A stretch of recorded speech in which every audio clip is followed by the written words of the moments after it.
after we've done our test, we found out we're going to have to take this engine apart and everything. So I said we was going to do a step-by-step for you. So again, if this video helps you out, please hit the like, hit the bell button so you'll be notified every time I load up a new video, and help a guy out. So anyway, first thing that we're going to do is we're going to drain this radiator, okay? Because we're going to have to take the radiator out. So might as well go ahead and start with draining it. And what I'm going to do is I'm going to take the radiator cap, loosen it up so air can get in there. You can take it off, but I'm going to leave it laying right there so that I don't freaking lose it. And I tell you what, I fumble around it, it's going to fall like that anyway. So that's enough right there. So we get up under here and you'll see that your drain is right here. Now we're on the passenger side and your drain is right here. And this was loose enough that I can loosen it up by hand. And I'm going to get my bucket over here close. So I'm sorry, I'm manipulating this camera and everything, so I may spill some. It doesn't matter. There it goes. There we go. So you see it draining out, and we got her draining good. And right here's my plug.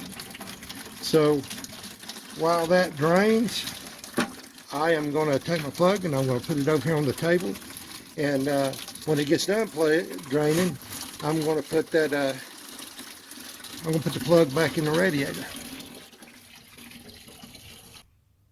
All right, guys. While the radiator's draining down there, we'll pull off this top hose right here. And I don't have my big pair of channel locks, so I'm going to use this little pair of pliers and hopefully get it off. Get this hose ring off there. That thing will be hard to freaking do. Alright. Just pull it off there like that. Oh, God.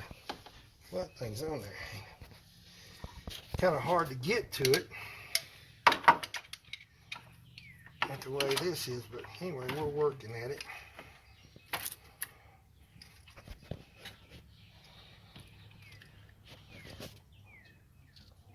There we go. And just like that, we'll kind of tilt it up and let it drain out. I'm just going to leave that on the radiator for right now because I might be able to drop that radiator out of there with that hose on it. And our other hose is down bottom, and but I'll get that later. I'm going to go ahead and pull while I'm standing up here. I'm going to go ahead and pop off this this air filter and everything. So I'll go ahead and pop it off from our hose off from right here. At the throttle body, and look at that. That thing popped off there again. All right, that wasn't a problem though. I already tested that. But pull this whole thing off and follow me right over here.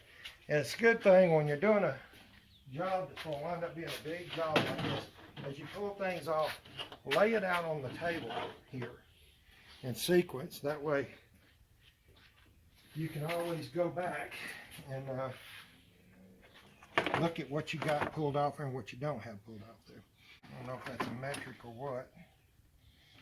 And, yep, that's an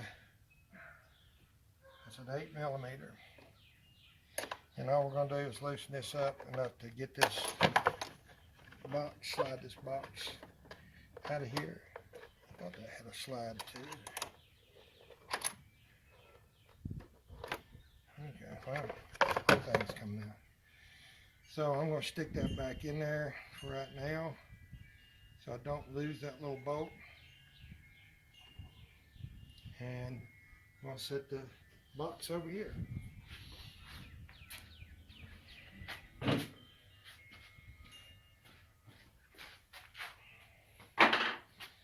Alright, now we're getting on down there a little bit. So now we got quite a few things that we're going to eventually have to take off here, but I'm going to go ahead and just take this simple stuff loose here today. The other thing is your radiator hose is down here on the bottom, and I think I can get in there to it. And taking your fans loose right here, and so I'll tell you, no, the last thing I want to do is take that bottom radiator hose loose here today, and that's all I'm going to do. Then we'll be back and do the rest of it step by step, guys. Hey guys, welcome back to the magic of video. It's just a few seconds for you guys, or a second. It's the next day for us. Now we've already taken the bottom radiator hose loose, and we've already taken the top radiator hose loose. But what we're going to do right now is we're going to work on taking these fans out. Okay. So if you'll come over here for a second. Now, getting this electrical part unplugged can be a bit of a challenge, but can you see this electrical plug-in? Yeah. Right here on this little ledge right here. I'm going to get a screwdriver so you can see this. Can you see that real good? Let me move this radiator hose out of the way. Is my hand in the way or anything? No. Take your screwdriver and push down on this. Right here on this edge. You might have to work it back and forth there. If you got one big enough, you push them both down. And what that does is this little latch right here. Can you see that little latch inside there? Mm-hmm. What it does is that pushes that little latch down. Can you see it in there? When you push down this, it pushes that little latch down just barely enough, and it unlatches from the inside right here. Now mine was easy because I've already pulled it apart, and then I put it back together just for the purposes of the video. You may have to wiggle and really pull on that thing, but that's how it comes apart. Okay. And I forgot to mention, but make sure that you unhook your battery before you do this. Now, we've already taken the bolts out that holds the fan in place here. You got two bolts. They're 10 millimeters. This is what they look like. They're 10 millimeter. So that 10 mil deep well socket will do a very nice job. If you got an extension, you can use it on that side. But CJ, can you point your camera right down here? Can you see it? Yeah, I see it. Right down here where my finger is where the bolt goes on the passenger side. Straight across on the driver's side, right here is where that bolt goes on that side. Okay. Mm-hmm. All right, guys. All right. Now that we got the bolts and stuff out of our radiator fans or coolant fans, we're going to start working those fans up out of here, okay? And the last time I've done this, it's been a while, I worked them right out through the top. Just kind of got everything out of my way. And that little hose is going to be the death. I mean, I probably should have just taken that thing off there. Anyway, it's kind of a jigsaw puzzle. And we're just going to snake our way up through the top. Just working it kind of slowly. And I tell you, that hose is going to be the death of it. All right. And voila, there they are. And so I'm going to take these on over there, and we are going to put them on the table. All right, guys, we're underneath the car. This is on the passenger side, and what I'm going to do is I'm going to drop this radiator support under here. Hopefully I can bring the radiator down and just drop it down enough to have enough space to work up top. But those are 13 millimeter bolts right there. You got two on each side, and that'll drop this whole support right here down through the bottom. And so that's what we're going to do next. Hey guys, we're underneath the car. This is on the driver's side of your radiator, and we're looking at the two air compressor lines right here. This one and that one right there. Whatever you do not loosen up those lines. If you do, you're going to shoot all the freon out of your air conditioning system, out of your compressor, and you'll have to pay you have to buy new freon. If we do anything, we're going to look at the top two lines, maybe that's your transmission lines up there. But what we're going to try to do is I'm going to try to go to my air compressor here and take my air compressor loose, and that should give me some slack in this line right here, so I could drop the compressor, I mean the radiator and the condenser down enough to clear the front of the engine. So my next step is going to be to go back up top and remove that serpentine belt, so we can get right here. This is the bottom of your air compressor right here, so we can go right here to the bottom, and hopefully we can just take these bolts off here. And there's one up top right up there, and there's one right there, there's one right there, and I cannot see if there's another one hidden up over the top over here. But we will look at it and let's see if we can do that, and then that should give us enough play in this compressor just to move it around and then get this radiator out of our way. All right, guys, we're back up here at the top. We're going to take your serpentine belt off, and just take your ratchet, and you got your little square right there, and we're just going to, it helps if you got a long end ratchet. If you don't have an adjustable ratchet like this, you use a regular ratchet, maybe a pipe, and just kind of do it just like that until you can relieve some of or get it off the pulleys here, and then you ease it back. That simple, guys, and she is off of there. All right, guys, our next step here is we're going to remove this power steering pump, and this is a 10 millimeter, just using a 10 millimeter deep well socket, and putting it right through the hole, the convenient hole on your pulley here, and we connect the hose up, and we're just going to,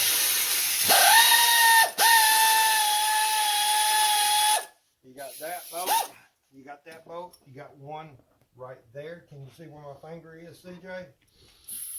You got a bolt right there, down below it, and you should have one or two more over here on this side. I know there's one, it may be kind of hidden, but that's a flexible hose, and that's good. Let's see if I can find the other ones. I see those two, but I know there's got to be at least one over here, so I may have to kind of look around. Oh, there's one right there. Looks like there might be three. So just stay with me there, CJ, and we're going to see how many volts are on this thing.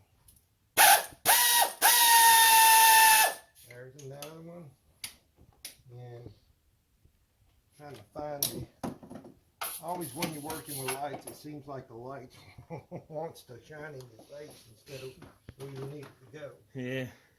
And I think there's one right here. I can kind of feel it. It's kind of hiding from me.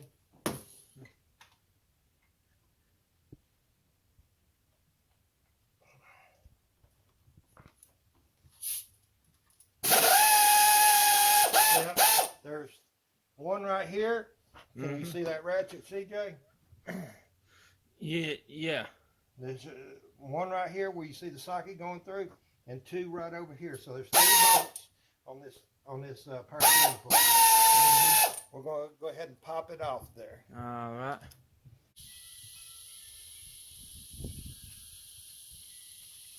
Just feed your bolts right through those holes on the pulley.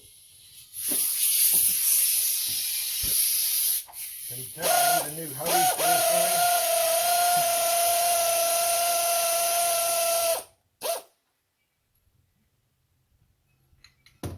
All right. Once we get that out there, we're just going to take this and move it over to the side. Be careful not to bow your hoses or anything, but we're going to just get that over and get it out of our way. Oh, wait a minute, that's not one. I'll get me some zip ties later and just kind of zip tie that up out of the way. Hello. And now that gives us access down here to the compressor. We got a good look at the compressor. I don't see any bolts up here on this compressor on the top anyway. But I know I'm going to have to take it loose from the bottom down there. So that's our next thing to do. Okay guys, we are looking at the bottom of the compressor, and we got 1, 2, 3, we got 4 bolts under here, and apologize for the camera work, but we're using this camera here. It's kind of hard to work with, but our bolts are right here. 1, 2, 3, and there's one right up here just over the top of the compressor. Let's see if I can get my camera on it. Where is it? Where is it? Where is it? There it is. Right up over the top right here. Okay, and those are I believe those are 15 millimeters. So what we're going to do is we're going to take them loose right here, and we're just going to move our compressor out of the way and just leave the lines hooked up. So that's what we're going to do. All right guys, we got our bolts undone off the compressor from the bottom. So our compressor is totally loose. We're just kind of getting it moved over here out of the way a little bit. When I get a little further, I'll probably wind up taking it and kind of tying it up out of the way. I'll have to, because there's a hose right there where that valve cover is, and I might be able to bring it up through here. Let me see what I got in my hands. Well, there we go. Yeah. That'll kind of move this. Move this hose out of the way right here. But we got the compressor completely unbolted.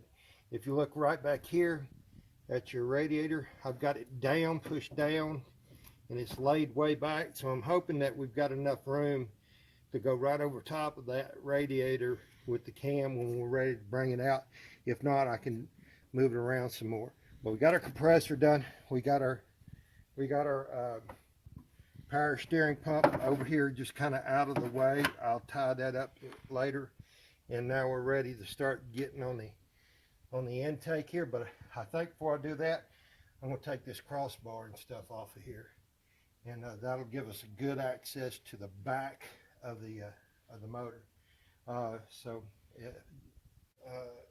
First thing we're going to do, these little covers right here for your wipers, just pop them off, and you take a knife and pop them right off. And I'm going to get the socket. I'll tell you what size that bolt is in just a second, and then we'll get down to taking this piece off. All right guys, so we're going to go ahead and take these off. I've got a 15 millimeter, 16 millimeters, excuse me. This is a little bit loose. That's what I've got, and I know it's going to take this off here. So we take that bolt off, and just kind of get your wiper, get the pressure off of it, just kind of work it back and forth, and it'll pop right off there. And what I'm going to do with this nut, I'm going to stick it right back on there, and we're going to do the same on the other side, guys. So put this over on the table.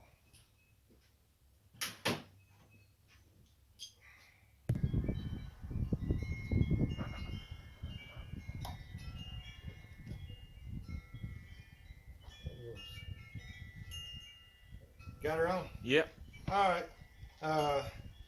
We got these two big bolts right here that 2 bolts on each side holds this this cross brace on. So we're going to take it off. Those are, I believe it was a 13, yeah, 13 millimeter, guys, 13 millimeter. And with that being said, there's 2 here and 2 on the other side over there, guys. You just have to kind of move this foam rubber out of the way. So that's what we're doing, guys. Mm-hmm.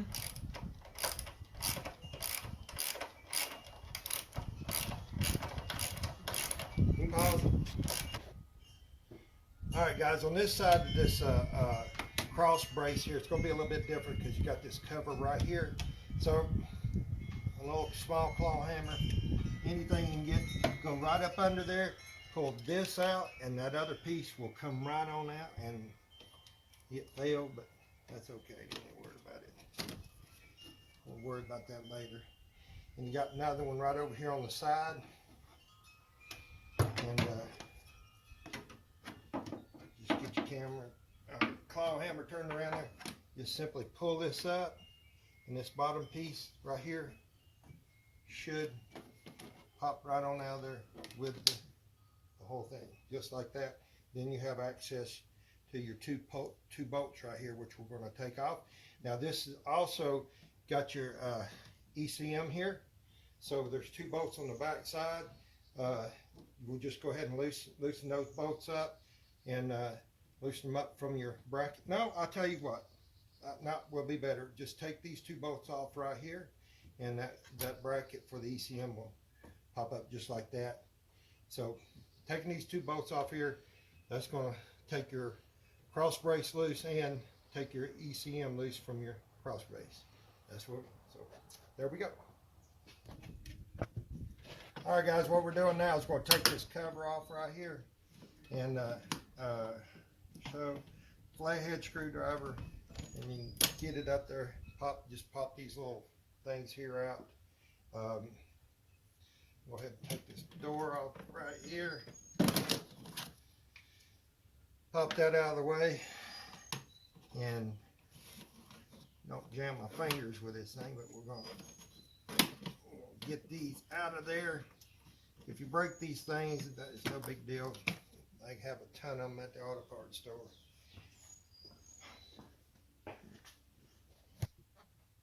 All right.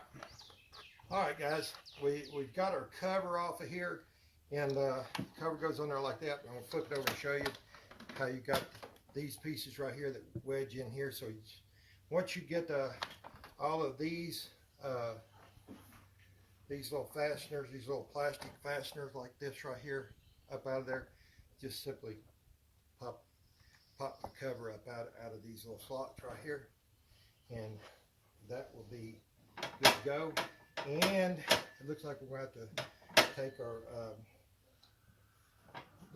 to take our wiper motors off there. So let me get rid of this, and we'll start working on those wiper motors. Be right. Go for it. All right, guys, we got our cross brace off. We got this cover off right here, and the next thing we're going to do, just so I have good clearance here, you may want to leave it on. I'm going to go ahead and take it off because it's not going to be much to it. Is your wiper motors, and disconnect your electrical connection here. And this is a 10 millimeter bolt right here on this rubber mount, and just simply take them off. There's one right here, there's one right over there. The whole thing should come right on off, and we'll be back in just a second. Yeah. All right, guys, we're fixing to start process of taking this intake off, and the first thing I'm gonna do is take off this what do they call that, EGR hose or something like that, whatever they call it. Anyway, I'm taking that hose off. That's a 3/4 inch bolt here that I'm wrenching on, and I might have an issue here because that thing is freaking really tight, and I'm hoping I'm not going to break that thing. That would be a mess.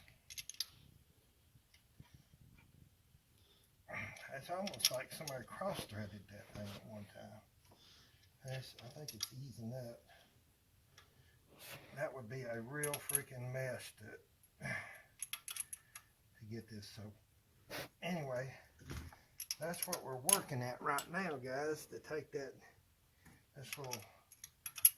hose off, and it seems like this is going to be a bit of a booger to get this bolt off, but we'll get it off here and we'll be right back with you. All right, guys, we're going to remove this fuse box right here to get this tube to get to this inside bolt right here on this tube. So we're just going to go ahead and remove this now rather than wait till later. But this is that's going to take I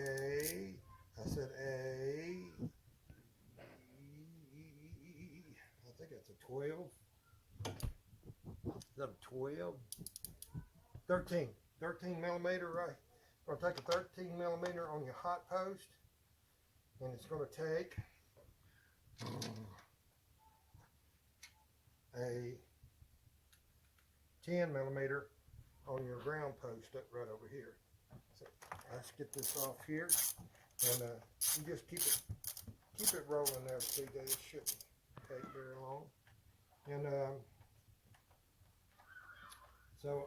remember, before you start fooling around with this fuse box, to always disconnect your battery.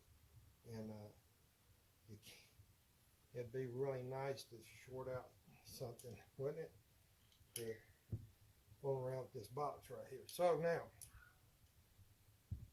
I'm going to get the ground off of here.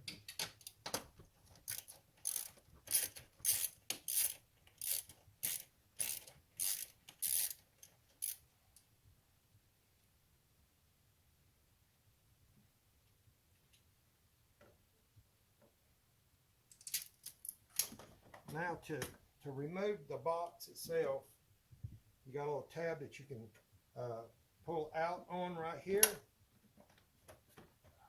Raise it up, this little tab right here, and you got tabs right here that you pull out with a screwdriver. We should have left right out, and what we got here in the bottom, like that. Then we got all of this.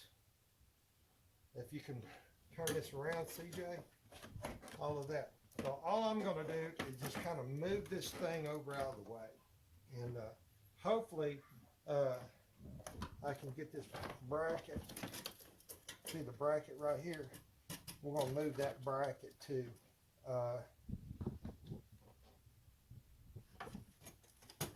I even think these things are color coded or coated where you can't screw them up. But I think all I'm going to do is just move this out of the way, take this bracket off right here, and I think we can move it enough. Once we get everything unplugged, we can just kind of move it out of the way, and I think we'll be fine with doing that, I think, rather than trying to unplug everything here. But yeah, that's what we're going to do. We're just going to try to move this out of the way. Take this bracket's definitely going to have to come off because it's going to be in our way when we go to pull the heads anyway. So that's what we're going to do. So stick around. We'll be right back. All right, guys. We're going to start taking this intake off here. Right now, I don't have the tool to remove this fuel line. But you don't want to try to remove it here. It seems like the simpler option, but it's really not. Remove it down in the back here, I think it's the better option. But then we're going to take the unplug our coil packs. We're going to unplug our fuel injectors, and our coil packs are pretty simple. And I said that, and there we go. Just push in right there, and it'll come up on our injectors. Pull up on the red tag. And then squeeze right there, boom, and it comes right out. And just going right down the line. I don't know why these coil packs right here on this side are harder to unplug than on the other side, but they are.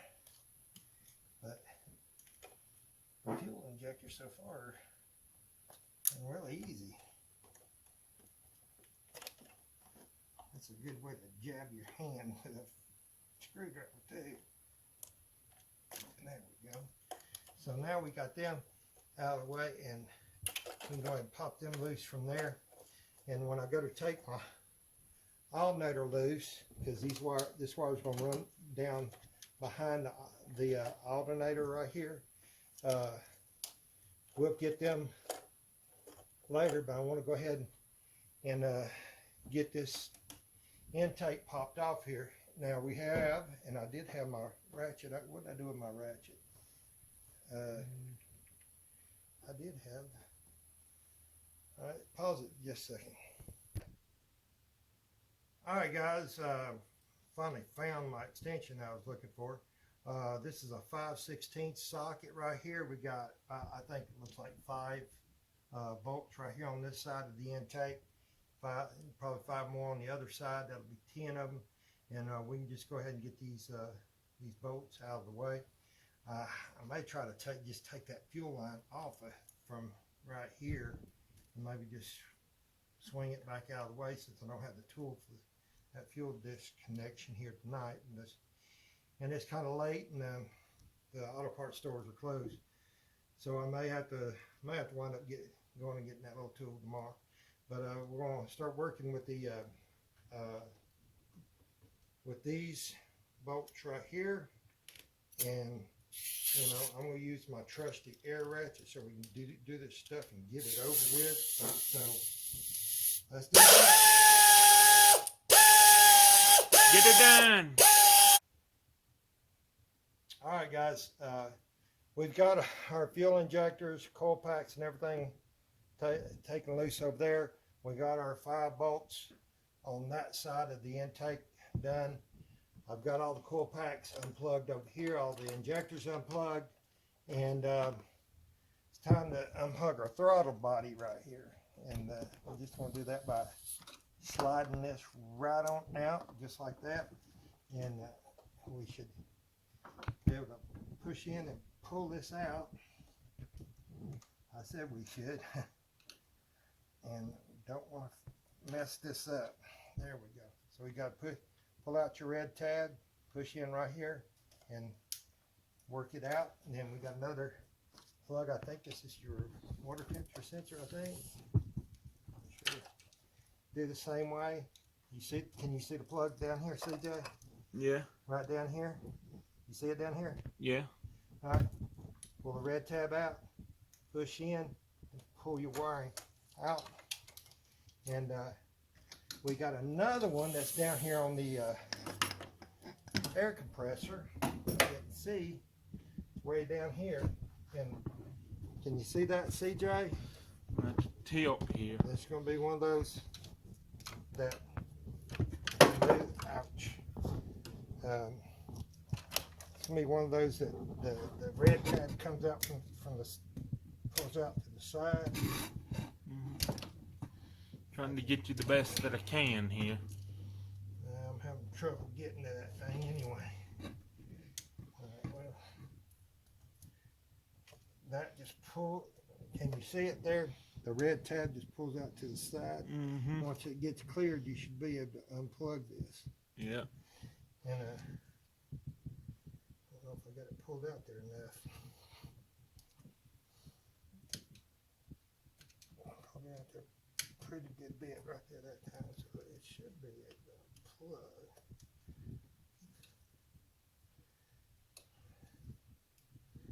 Hard to tell.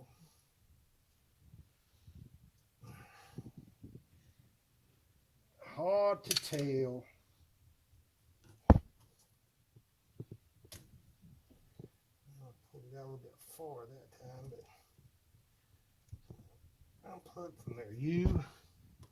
I'm going to just pull the thing all the way out, and I'll put it back in here in a second. If I can. Pull it all the way out. Let me rotate this thing up here and look at it. Ah, shoot.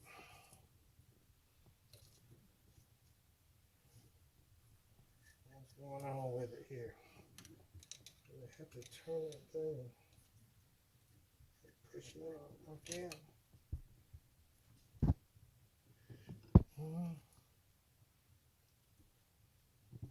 Let's see how that thing comes out of there. That thing ought to be coming out, but it's locked somehow or another. Okay, CJ, just pause it. All right, we finally got that compressor unplugged. Again, it's one of these little screwy little plug-ins. You pull the red out so far and it should clear it, but that thing had just been on it forever and it was just being stubborn. So I'll just take and stick that back in there so we don't lose that little red tab. And we should be good to go here. Now, what else we got plugged in? Oh, we got plugged in right over here. And got that. We're going to take these coolant hoses loose right here, and we got some ground wires that's going to have to come loose back there. But let's go ahead and work on this intake and get this intake off here first. And I'll take that loose right there. And I think we'll be clear to get this intake coming off here. Just got to get the bolts off this side right here. Hey guys, welcome back to the channel, and again we're continuing our video on the breakdown. We're going to hopefully eventually put a cam and lifters and MDS delete system and everything on this 5.7. It's 2006 Dodge Charger Daytona, and we had to stop yesterday working on it because I didn't have a fuel line tool to take apart the quick disconnects on the fuel line. But I went and got one today, and as luck would have it, I left it in my car, and my wife's gone in the car right now. So we're going to go ahead and, normally I would go ahead and finish taking the intake off and get it out of the way, but we can at least take the coil packs and the valve covers off. The intake's not going to be in the way of that, and we'll get that taken care of. I'm sorry for all the wind and stuff, but ever since I started working on this car, the wind has been crappy. Hey, and while we're at it, hey, if you got something like a drill like this with some extensions and a little universal joint there, for this part of the job, this is great to have. You can do it the old-fashioned way with a regular wrench, or if you have one of the electric wrenches or an air wrench. I've got an air wrench over here. I decided I'm going to do it with the old DeWalt here, and see if we can't get this stuff knocked out real quick. So first thing we're going to do, you got me over there, CJ, on. Yeah. We're going to start taking off these coil packs. That runs them right on out of there. Hey, Daddy, I don't know if you've noticed or not, but you drill and the car match the. Yeah. Yeah, they do, don't they? Yeah. And so I'm just going to leave my coil packs in place. And that's a whole lot of wrenching right there. The only drawback to it is you wind up taking the bolts all the way out, and you really don't want to do that. So I'm going to spool load this over the wall down, and get that in a second. I was going to go ahead and get it for you here. On this one here is third coil pack back on the driver's side right here. Yeah. You have to go in between your air conditioning lines here, but that's okay. And just do that.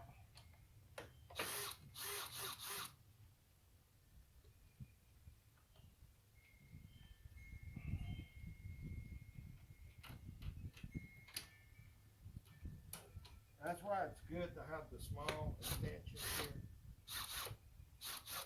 And they're a little thinner. You need to get in between these two lines right here. And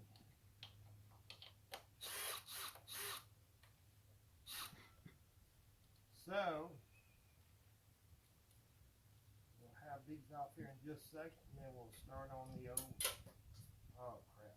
Of course, you're not a mechanic unless you drop a bolt. You know, you gotta drop the bolt 3 or 4 times, you know, before you become a mechanic. So, and that, my friends, pulls these coil packs right on out of there. And we will get these coil packs and we will put them up here on the table, and I will retrieve that motor.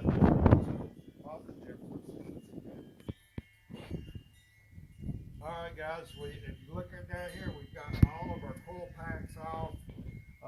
One thing we did last night when we got through working on this thing is we went into this area all the way around the intake, around in here, and we took our shop vac and vacuumed all that out here, around the back, in front, along that side right there. Because once we start taking the intakes and the valve covers off, the last thing we want is to have anything fall inside this engine.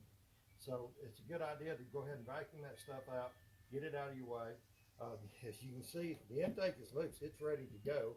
I just can't do anything with it right now because I got to take that fuel line off, and my wife's going in the car. But we'll take care of these valve covers right now. Now, I forgot to mention that we'll look at, this is a 10 millimeter that we're using on the valve covers, right? Or excuse me, on the coil packs.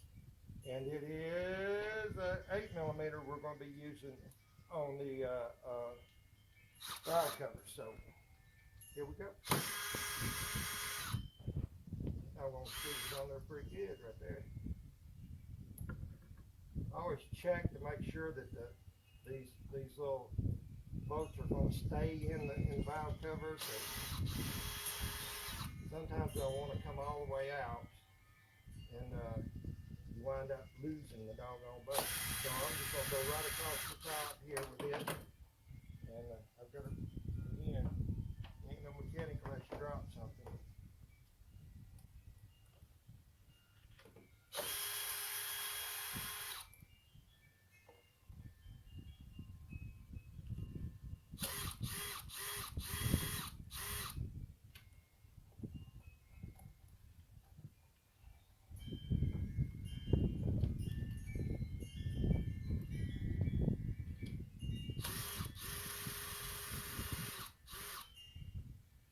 Okay, now those were the easy ones.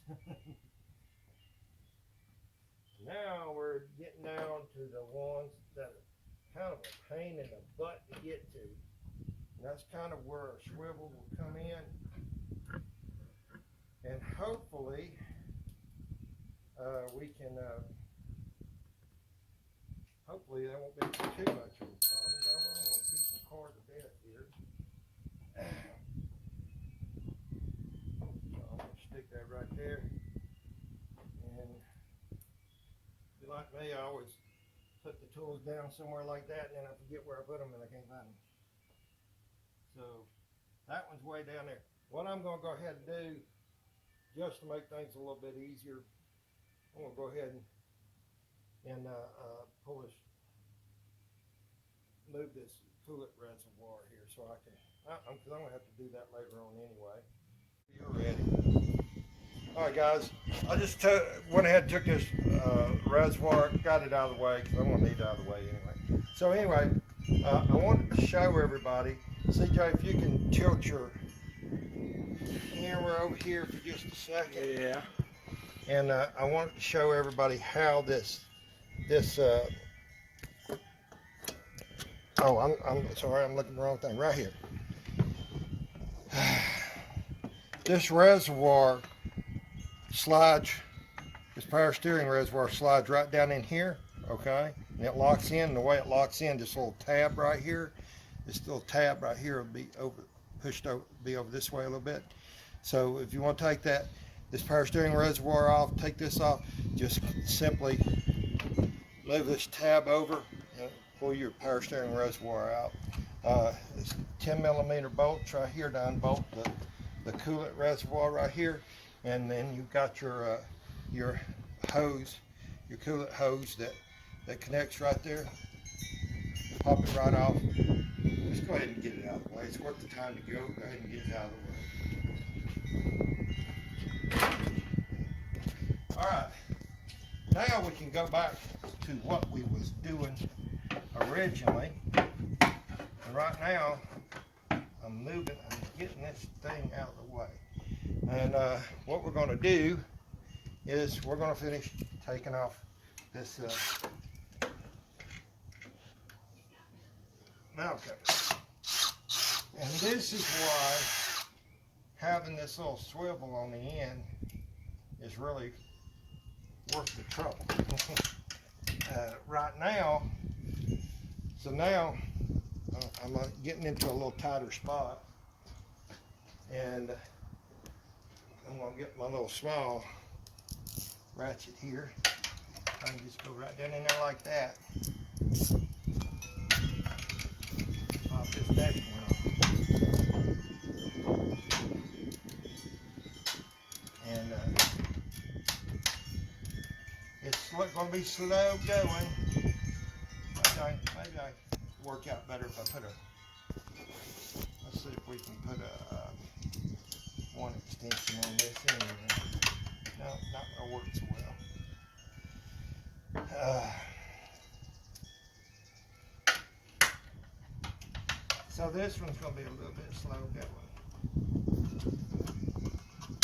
Just loosen up now. I can get in there with my hands and get it. That's one thing for certain. You'll bend your hands 20 different ways working on these things.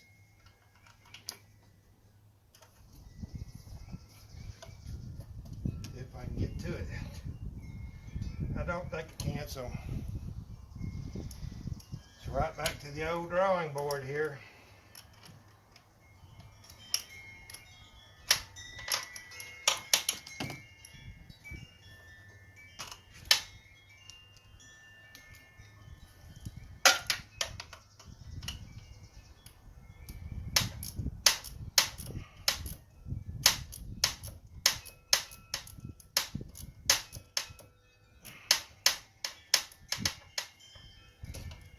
Loosen up a little bit more there, see if I can get my hand in there too. Oh yeah, there we go.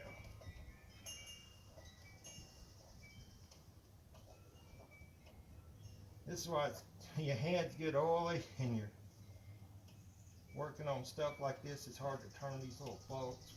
That's why it's good to have shop rags around. So this bolt's going to come completely out. I'm going to go ahead and put that in my pocket.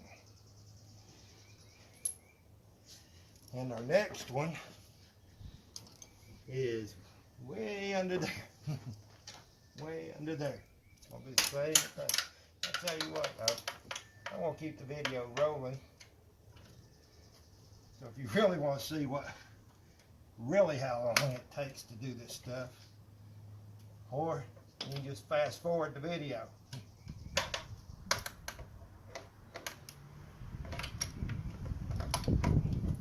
Boy, let's see if we can work out something a little bit different here.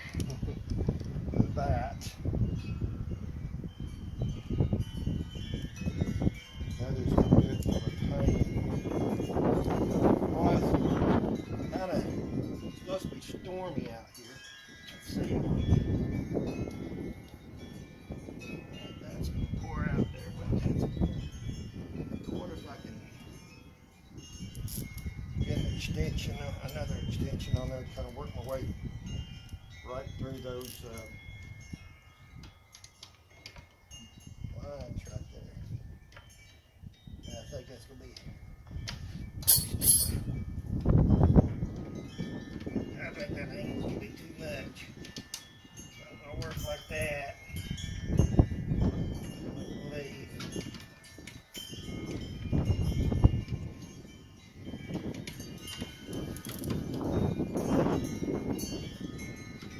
That broke it loose. What a pain in the butt, huh? So it's working. So that's a good example of why you should really have one of these all universal joints.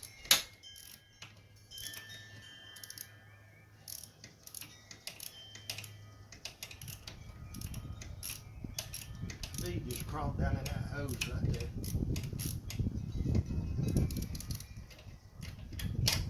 I don't even know if I can get my hand in there too. That thing right there. Open the top. Yeah, it's coming out.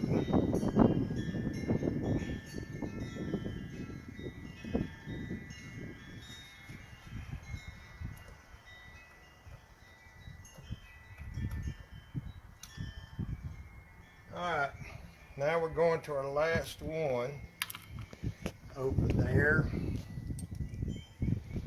going to keep that swivel on here.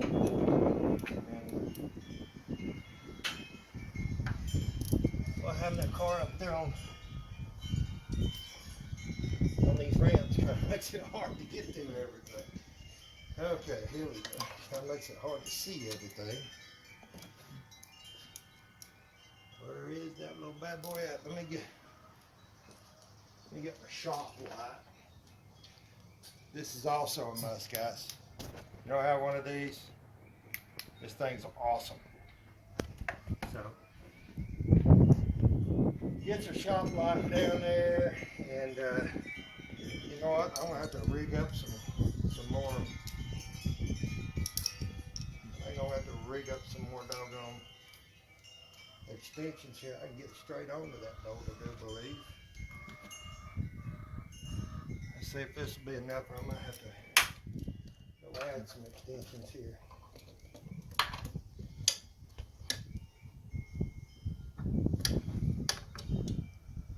Don't make it easy, man.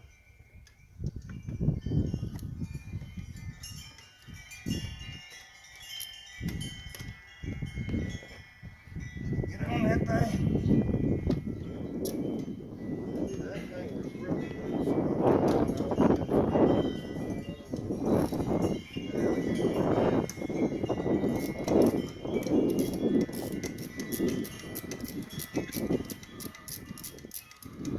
Yeah, these lights are awesome. I kept breaking my other lights and everything, and I just went and bought this one, and it really makes a huge difference. It is chargeable, so you don't have to drag a cord around with you all the time.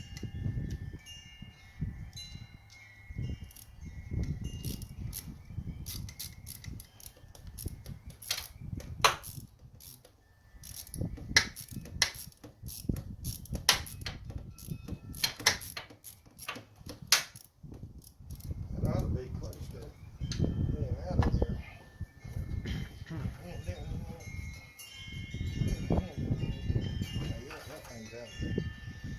Alright, let's get our tools. I like to keep clearing my tools off the car. I've got a table behind us because I'm always dropping stuff down in the car. So I like to keep it organized. So that is going to be all we need to do to get this valve cover off. Now, first thing we want to do is we want to check and make sure we have all of our bolts accounted for here. Because nothing worse than dropping something down in that head right there. So, with the one I got in my bucket, boom, boom, boom, boom, they are all accounted for. And so now I'm going to take my valve cover, and I actually mark these things and stuff.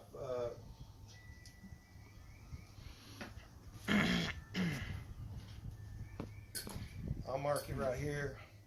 It's D for driver's side.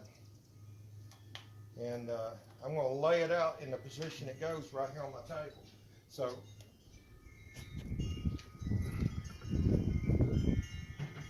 turn it upside down like that, because when I get ready to take this valve train apart, I'm going to put it in that valve cover gasket. Now I want to show everybody CJ, I want you to come over here so you can see this. Yeah. If you'll look at your rocker assembly right here at the very front, and it's yeah, right here at the very front, you'll see I for intake, I for intake, I for intake. Okay.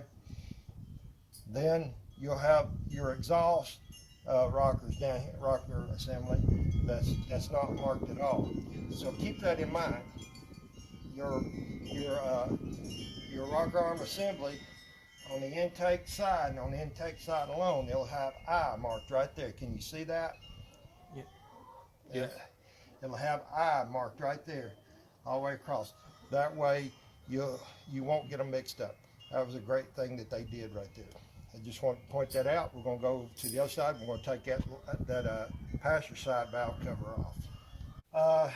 Before you start working over here on this side, number one thing, remove this little dipstick right here, because I've done it before and you'll do it too. You will break this handle off. Anything that bumps these little plastic handles, they get brittle and stuff from heat and everything, or just from age, and you'll break these things off. I've actually broke this one off before and I had to go buy a new one. So you can just go ahead and take it off is the best thing to do. You can get your little piece of rag or paper towel and just simply plug it up so you don't stick it way down in there. It's just there to keep you from dropping something down in there. And take your dipstick and lay it over to the side where it won't get damaged. This side over here is the little more difficult side because you've got all this wiring harness and stuff that is just really wedged in over here hard. And so I'm going to go ahead and take the easy bolts off. Then we'll get down to the nitty gritty with the other ones. And the easy ones are the top ones right there. So just go ahead and get everything set up here. Oh, I know. Make sure I'm turning that the right way.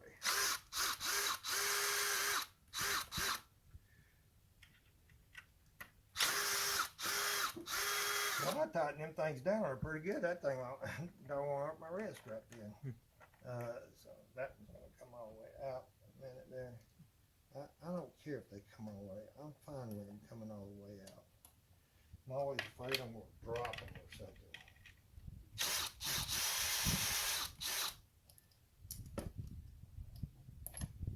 There's one come all the way out right there. That's just a screwed up valve that's eating to the stem a little bit.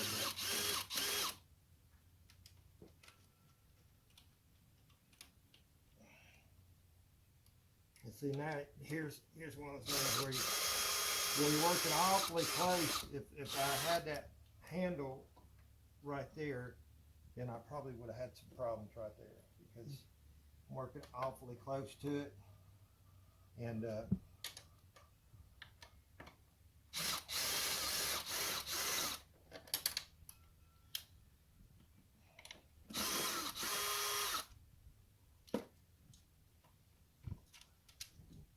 and keep them things from coming all the way out. I'm doing good.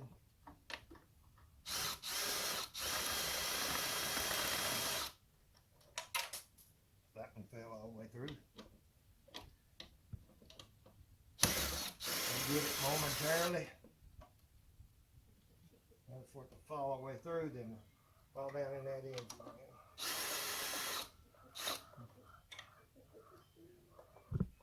Just for these jobs, because there's jobs like this, unbolting these valve covers and stuff. It's great to have a little tool right here, a little drill or something to do it with, rather than cranking on a wrench. You know, that takes forever. Well worth the money to go get something else to. There's another that almost come completely out. So I've got one bolt on the ground down there. So now it's just simple pulling them out taking them over and putting them on the table. And we'll do that. We'll be right back. All right, CJ, can you see down in here real good? Yeah. All right. Look at this mess right here, guys. This is a mess right here because you're working right here at your wiring harness and everything. So we're going to try our best to get that wiring harness out of the way. Now, if you know for sure that you're going to take this head off and do all this stuff, it's a good idea to go ahead and take your alternator loose. That way you can disconnect your wires right here going to that alternator. Can you see where my hand's at, CJ? Yeah. Disconnect, and you can just pull this all the way back. I'm not going to do that because I'm not exactly sure. I'm going to make sure that we've got a down lifter and an 8-up cam before I pull this head and everything off right here. Okay, so we're just going to go ahead and take the valve cover off so I can lift the valve train. Then I'm going to go right back over there. No, excuse me. I'll finish taking this intake off. I've got my wife's back. I've got the tool to do that with, and pop that fuel line off back here in the back. Pop this intake off, and then the next thing we're going to do is start pulling this head over here. But people have a lot of questions about taking this particular valve cover off right here. And let me tell you, it is a job, but it is a doable job. And again, this is why I removed that dipstick, because I'm pushing against, you're working all around him right here. So that's one of the things we're going to have to take care of. We're going to have to get this valve cover off. And I'm not going to start on it like right now.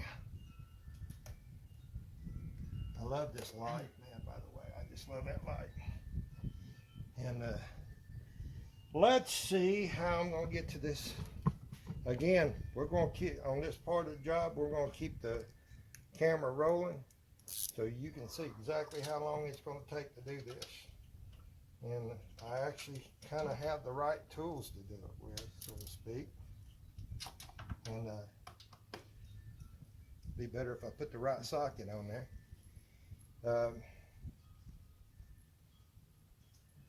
I'm going a little bit slow because I'm talking to you guys, but that's okay. That's what we're here for. This is one of those knuckle busting jobs right here.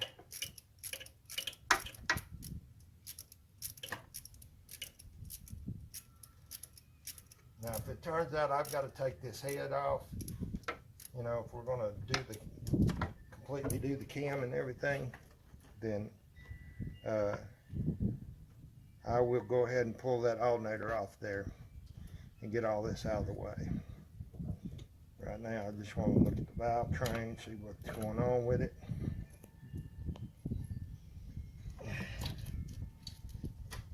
I know we heard the ticking and stuff coming from the other side, but from this side, we didn't. I couldn't hear anything, but you never know. Once again,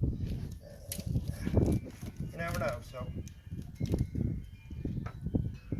boy, getting to that is a booger. This is where another one of those. I'm going to try to push this on down. So I push that wire on down right there, and I might be able to thread something through right there and get to that. Let's see. Where did my universal right go here? In my pocket. In my pocket. Now, pause that for just a second, CJ. We're gonna. Okay, we paused it just for a second until I could find the little universal joint. Like me, I'm always laying these tools down and I forget where I lay them down at. That's not the same universal joint, but I'm hoping it'll work. That thing doesn't work. Apparently that's not the same one. Let me see, positive again. All right, we found our correct universal joint, and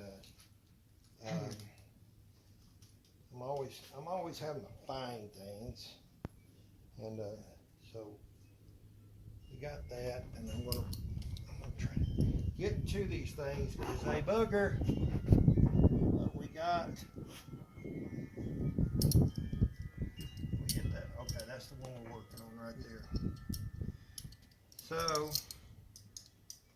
it takes patience and time, guys. But you're watching this video. If you watch it all the way through, you're going to see in real time how long it takes to do this. If somebody else has a better technique, they can let me know. But having that little universal joint is imperative.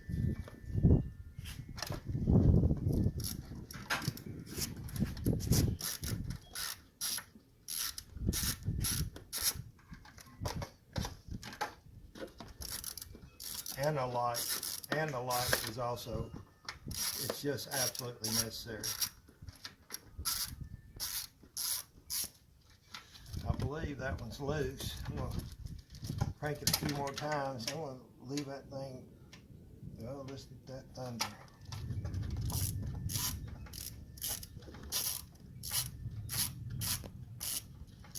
I at least want to get these valve covers and stuff off of here before that rain comes on and gets us. Puts a halt to everything. Let's see if we can get that one. I got a wire that's right in the way down there.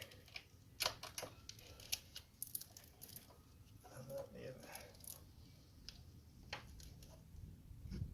I know I got on it.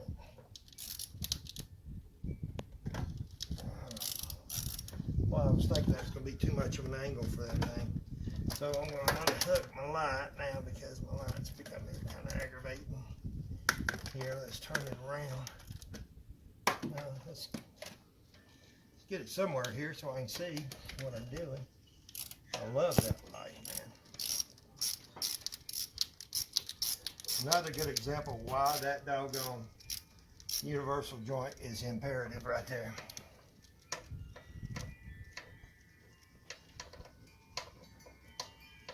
I think that's all the way out. And where's our next one? Well, my light went all the way to the bottom. That's tough. That thing's still working. No cheap Walmart lights. You get them and drop them like that and they're done. Okay, we got this one right here. That just shows you this light right here is tough. Tough.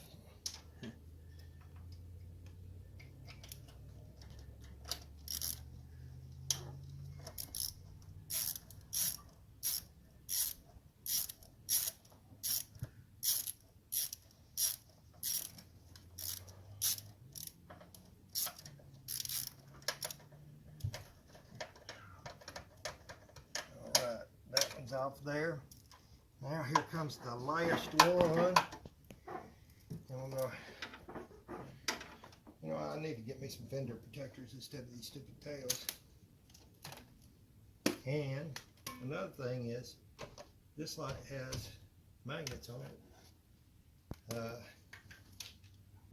This little hook piece flattens out, and you got magnets right there. Well, that's a fiberglass hood, I guess. Kind of sticking right there, but not going to stick good enough, so we're just going to have to deal with it like this. Yeah. And gotta find that other bolt. Gotta find the other bolt. All this stuff is down here in the way. Let's see. Let's see what we can do here. This last bolt is always the one that's the freaking problem. So let's get that up out of the way for a second. And I think I just spotted it. It's got a, it's got one of these keepers on it. That's why I didn't see it. All right. That's gonna have that. I can snake my doggone thing right down through here. Trying to get you the best shot, Daddy. Okay. I think I can take this swivel off of it this time.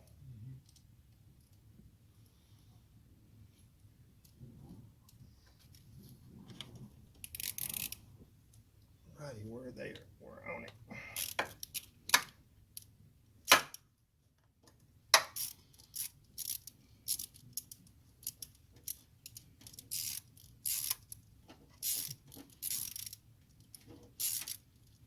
Camera way up there, so I'm just having to trust the camera instead of my vision.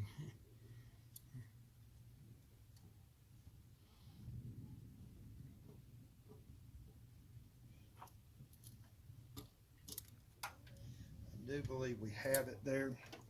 So now what we're going to do is let's get that drill set it over there, over here out of the way. And then get ready to pull this valve cover off of here.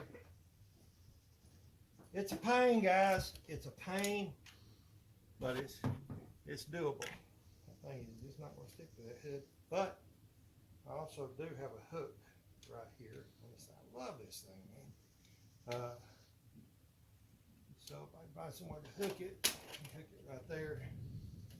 I'm going to turn it around facing me, and we can pull this thing up out of here. We're still going to have these wires in the way right here. Just no two ways about it. We can work and pull on these things. One of these screws is not all the way out of there.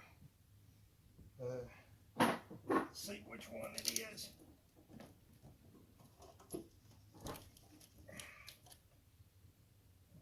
That one right there, I think.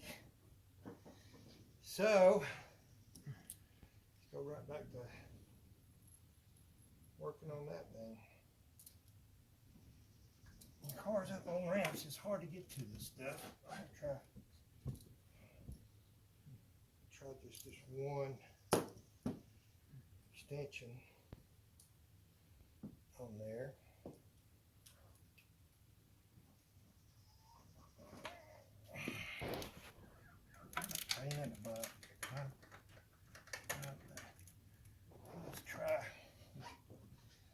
Let's try to get down to the deep, just the deep well, see if we can get down in there with it.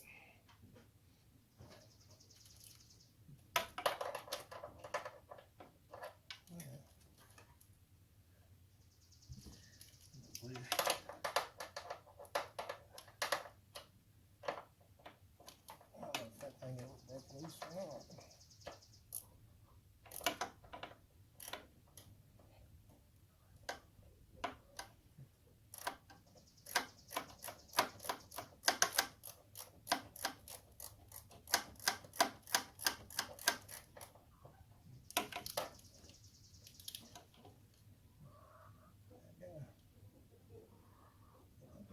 Loose.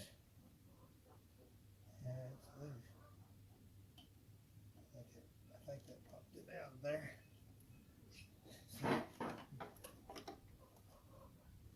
It's hard to do this when you can't see what you're doing. Okay, so there we go. When you just have to trust the screws, huh? Yeah, you have to trust your feeling around. Now, again, we're going to check and make sure we have all of our bolts right here. It's real easy to lose them. So that's how you take that valve cover off. Right there. All right, guys, we are back. We had to stop because we had a torrential downpour here, and so we was right in the middle of trying to get these fuel lines disconnected so I can get that intake off. And I happened to drop my little tool, but I found it. Anyway, it's going to be pretty much impossible to try to remove the fuel line here because you don't have a whole lot of distance between your bar and the line right here. So the next area is right straight down there, that fuel line connection right there. And I've got my little tool here. So I'm going to be working at taking that, popping that off. And as you can see, it's probably going to be a real booger to get to. But I think that's the only way we can do it. So we'll be back in just a few minutes here. And all you got to do is your tool, don't drop it. It wraps, well, I can't see because of my hand, but I'll just use your tool will wrap around the line right there, and then this part of your tool, this part right here, it shoves up under your fitting here, and it releases. You probably have to kind of push in, or if you're doing it on this, push down on the fitting and push this up into it, and that will release the little catches in there and pop the line right out. So I'm going to be doing it on that one right down there. And you have to make sure you get the right one. I believe this, looking at the line, I believe this might be the correct one right here. So we're going to give it a try, and we'll be back in just a second. All right, guys, if you can see this right here, you see I've got the tool and it's pushed up into the fitting right here. So I'm going to hold this line with this hand, push the tool up in there, and I'm going to push the fitting down onto the tool and then separate the two lines. Come on. And it popped right off there just like that, y'all. And I'm just going to leave that tool right there and kind of get that up out of the way. And this intake is ready to come off. I'll be right back. All right, guys, I think we're ready to get this intake out of the way. So let's just lift up on her. Let's see what we can do. We got our fuel line right there. Oh, there's always something. There's something holding us off on the other side. Let's see what we got. What's holding us out? Okay. Don't see nothing. Oh, I see it. And we should be ready to go. All right, guys, as you see, we're down to getting this head off on this side, and this is the side that was making the noise. So I wanted to go ahead and do this, and let's see. Let's take a look at the lifters underneath here. Now, you see here. You got focused in on here? I've got some paper towels shoved down in the journals here because you don't want to drop something down in this engine. Period. And what I'm going to go ahead and do is I'm going to take these upper head bolts right here off, and as soon as I get them off, get them out of the way, I'm going to tape all this up right here, just to be sure that we're not going to have stuff fall down in this engine. Those upper head bolts are 10 millimeters, and so it should be fairly easy to get these cracked off of there. And I always start in the middle, even when I'm taking bolts off the heads, I start in the middle and work my way just like if I was torquing them down, because I don't want the sudden release of pressure on these heads to cause any type of warpage with the head. It may not be necessary, but it's a caution I like to do, because heads are expensive, or getting work done on heads is expensive. So whatever I can do to avoid that, I will.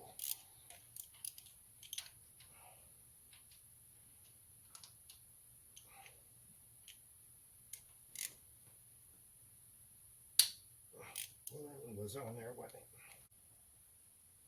Hey, all right, guys, we're getting ready to take this head off, and or work at taking it off. And one of the things that we tend to forget is some of these little ground wires. There's a ground wire right back here. This is a 10mm socket, and we need to get that off of there and not lose it. I know that thing's going to want to fall this into this little piece right here where we got another wire that's unplugged. Then we got our wire, a red wire. Well, it's red color, but it's just ground wire. Being very careful not to drop that nut right there. And I might just, oh, there's another nut under there. I guess it's bolting up this coolant rail, right, this coolant line right here. So there's another one under there. And you just don't know. So I'm going to see if I can get this broke. There we go.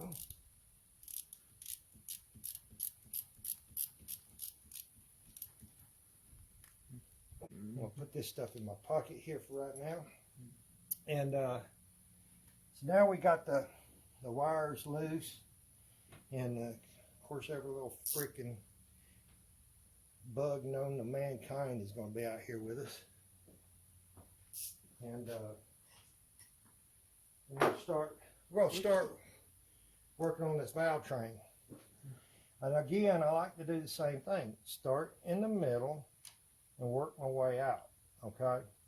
And that will help us tremendously. Well, I think it does anyway.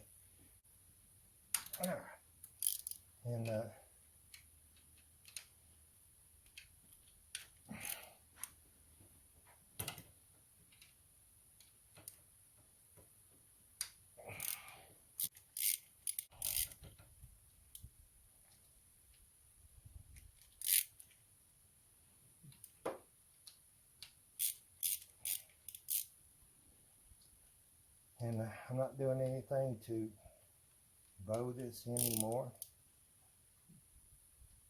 And then just kind of working it back and forth.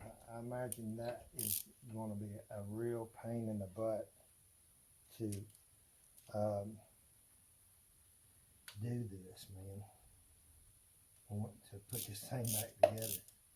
I imagine that's going to be a real pain in the butt. But it seems I want it all to come out there together. Yeah, we got all the pressure off of it right now. And that one's out of there. That one there's out of there.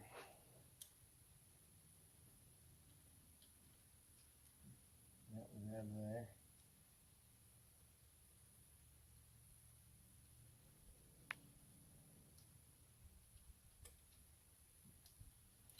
Well, one thing, with this being my first time me doing this job, if I make a mistake, you guys know, you'll learn not to make that same mistake. Okay. So, looks like, those are pretty much staying there, so I'm not going to worry about taking them all out. But, let's see how that spun around. I don't know if you can focus in on that, but you see the eye right there on the rocker arm there? Yeah. All right, that lets you know that this is the intake rocker arm assembly. Now, what I do is, since this is on the driver's side, I'm going over here. I've got my doggone, I've got my valve cover marked as the driver's side. Boom. There we go. Now, we're going to pull these push rods out. And there's your push rods. I believe they are the intake side of it are They are the shorter ones, I believe. I'm not, if I was going to reuse these, I would take them out, fix them up, have them in order, fix them on maybe a board, drill some holes in the board, you know, and number my cylinders, and have these all arranged in the way that I take it out, arranged on the board the way I take it out. You can even use a piece of cardboard, but if I do this cam job, I'm gonna put all new push rods in it, so I'm not even gonna worry about it. But they don't look too bad. They really don't. I mean, they're a little bit carboned up. They really don't look too bad. And so we'll throw them over here in the old valve cover, and going to go on to the exhaust and do it the same way here.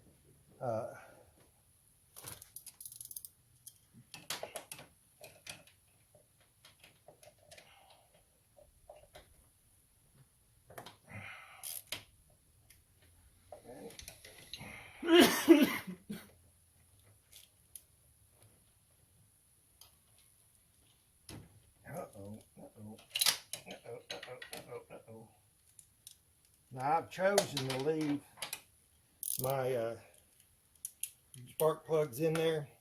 Again, maybe just being overcautious. I don't want to take a chance on dropping anything down in this motor and not realize it. And I was watching a YouTube channel, Nick's Garage.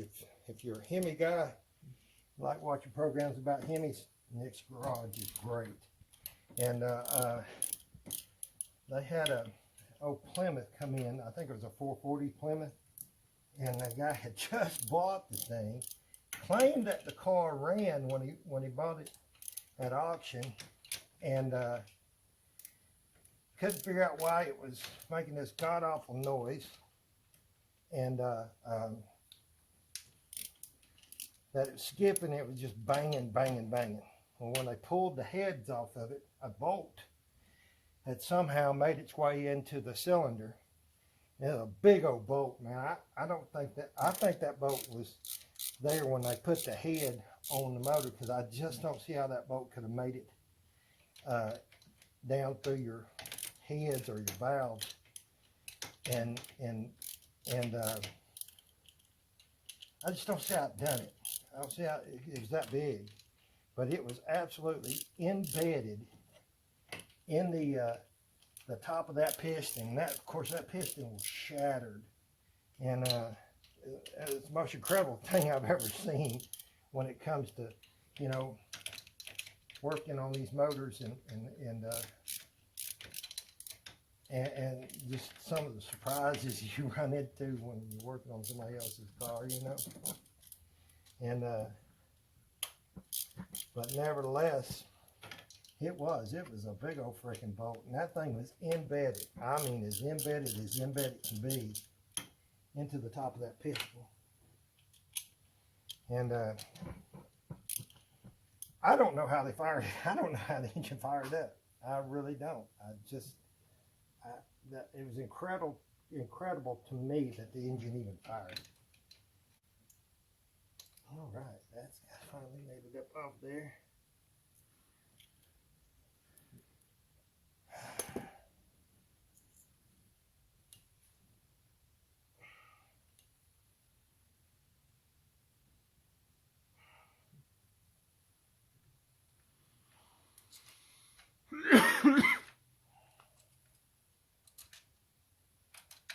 All right, she's ready to come out of there. And there's our exhaust. Rocker arm assembly.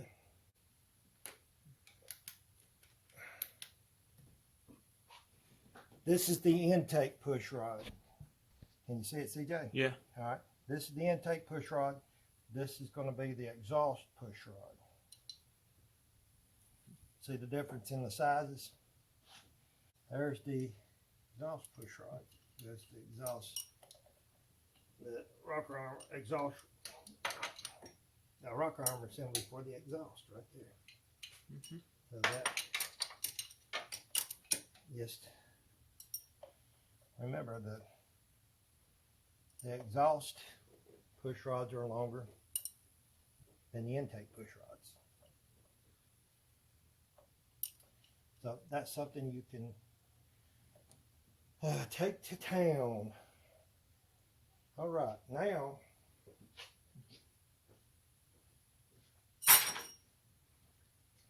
we're gonna get to taking the big head bolts off, and right now I'm gonna pause it here because we've done the work here. Until I'm gonna pause it, I'm gonna go get my air ratchet and get the proper tools to get them things out of there. So go ahead and pause it. All right, we're down to getting the big bolts off of this this head. I'm using a 19/32 because it's actually the one I had to fit my ratcheting breaker bar here. You can use a 15 millimeter. Just make sure it's a good socket because these things are freaking on there for sure. And CJ, I might have to get you to come over here where I'm at. All right. Over here. So just pause it a second so that they can get a good view because I'm going to have to stand in the front and pull on this thing. Okay. All right, guys, we're really working on these things. All right, we got that broke. This bolt right here is really hard to get to because I got it broke loose, but it is a real pain in the butt to get to. And all I'm using this breaker bar for is to break things loose here.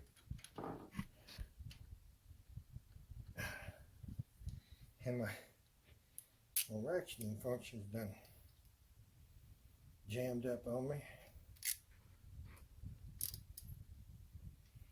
Alright, let's try this.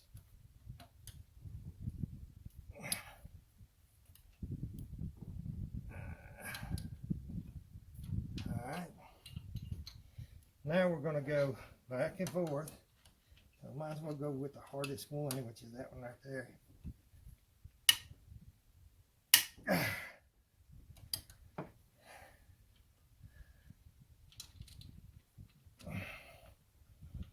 Once I get this broke loose, I can go back to my regular ratchet. And this ratcheting breaker bar has really been a problem. It's not wanting to ratchet. Okay. Now let's see what I can do over here. See, again, we're getting in this. The problem is these lines right here. So there's not really a whole lot I can do about it. Let's go ahead and break that one loose. And if I just had a deep well, I didn't have to use this extension. It'd be great. See if I can.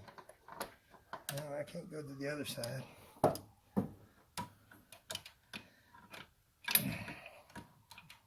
I'm going to go look and see if I can find a deep well. So just pause it and I'll be right back. Alright guys, I had to break out my torque wrench. It's got we was having a clearance problem right here. It's got a little bit flatter head on it, so I'm going to get this thing broke loose. There we go. And it's having a clearance problem with these lines right here. And so I broke out the torque wrench. It's got a little bit flatter head right here, and so that, boy, what is that down in there? Look at that. So that helped us clear these lines right here. So we got that. That was broke loose. This one's broke loose. Let's see. That was broke loose. So coming down here to the end.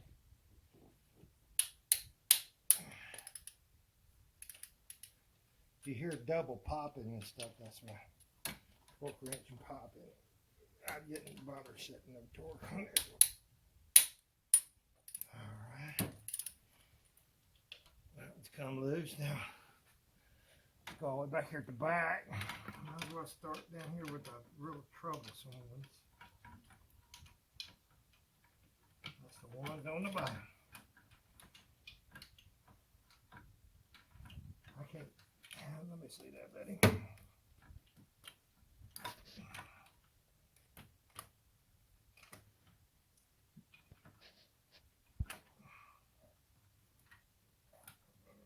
There we go. Boy, that thing, those bolts were on there. I sure enough. Of course, all these head bolts always are. And once I get these broke loose, I can break out the other ratchet and be a little bit easier to get to. Yeah.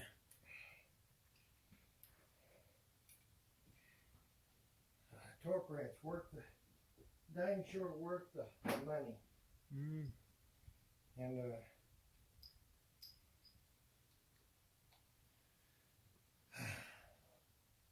once we get these broke loose here, we can even down the smaller ratchet. Broke loose.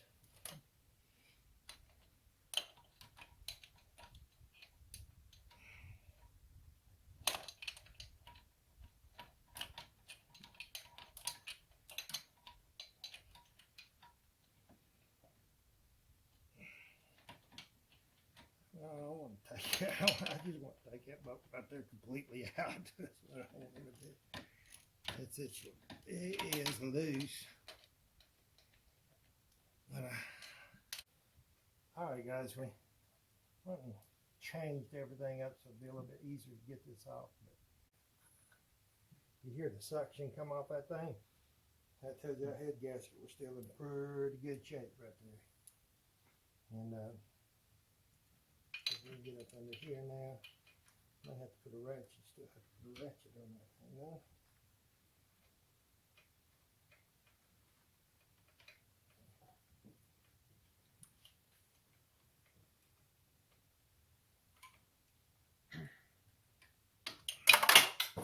Went all the way through. Worry about it later.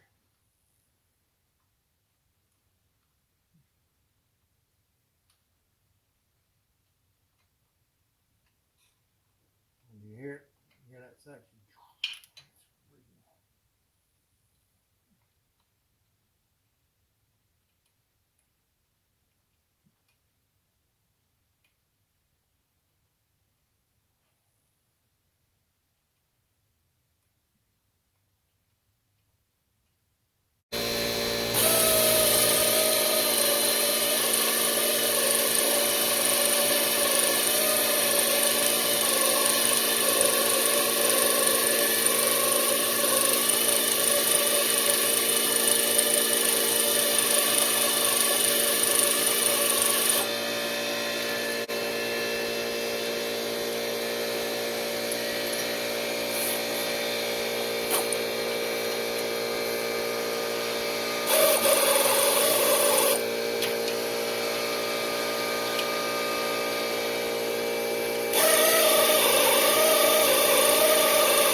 guys, in case you didn't see what happened when on this last bolt down here, as I was backing it out, it jammed my air ratchet up against the bottom of this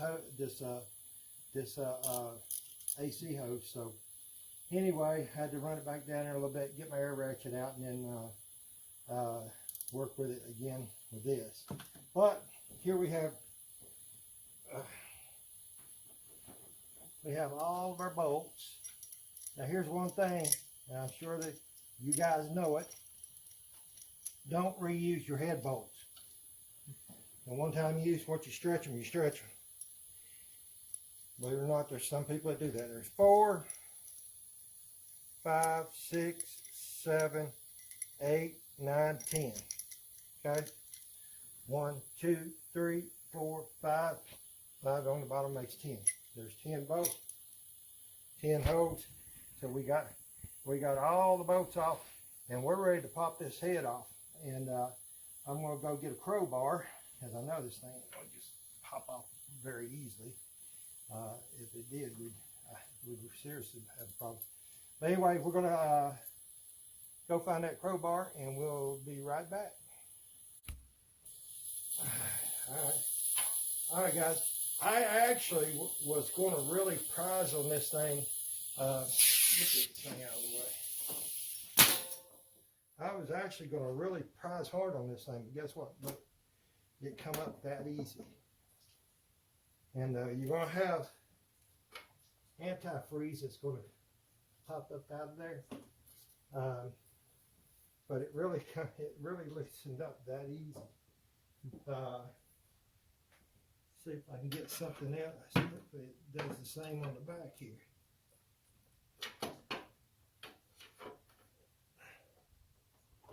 Oh, come on. Oh, pricing against itself here. So let's see what we. Let me get over here.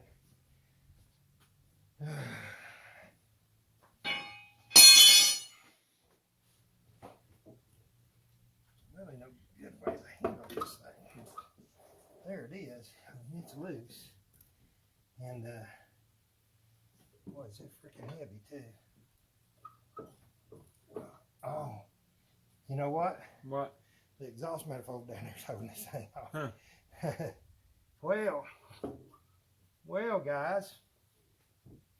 One thing, when you get so freaking wrapped up in what you're doing, you got to take the freaking exhaust manifold off. So, there you go. That was stupid. But anyway, the exhaust manifold. So I'm going to take the exhaust loose down on the bottom. Hopefully I can bring the whole exhaust manifold up. And so go ahead and pause it. We got her loose right there. All right, guys, we are up under the driver's side of the car, and we're looking at where your exhaust connects to the exhaust manifold. This is your catalytic converter that's right here in front of me, blocking most of the picture. But anyway, you have to get up in there and get to those 2 bolts. There's one right here, right there, and the one right over top of the catalytic converter. Now, to get to these, you're going to need a swivel. I highly recommend a 1/2-inch drive on a impact wrench, and because if you try to use like a breaker bar or something to get to take those off, you're more than likely are going to round those nuts off. Once you take the first set of nuts off, there's 2 of them. You're going to have, let me see if I can get my arm up here. You're going to see, let me see where am I at? Let me see where am I at? Okay, here I am. Okay, you're going to see this where this heat shield, it's actually on the other side over here. It's kind of hard for me to get to it, but the heat shield goes up into there, and it, get this light over here, maybe we can see it a little bit better.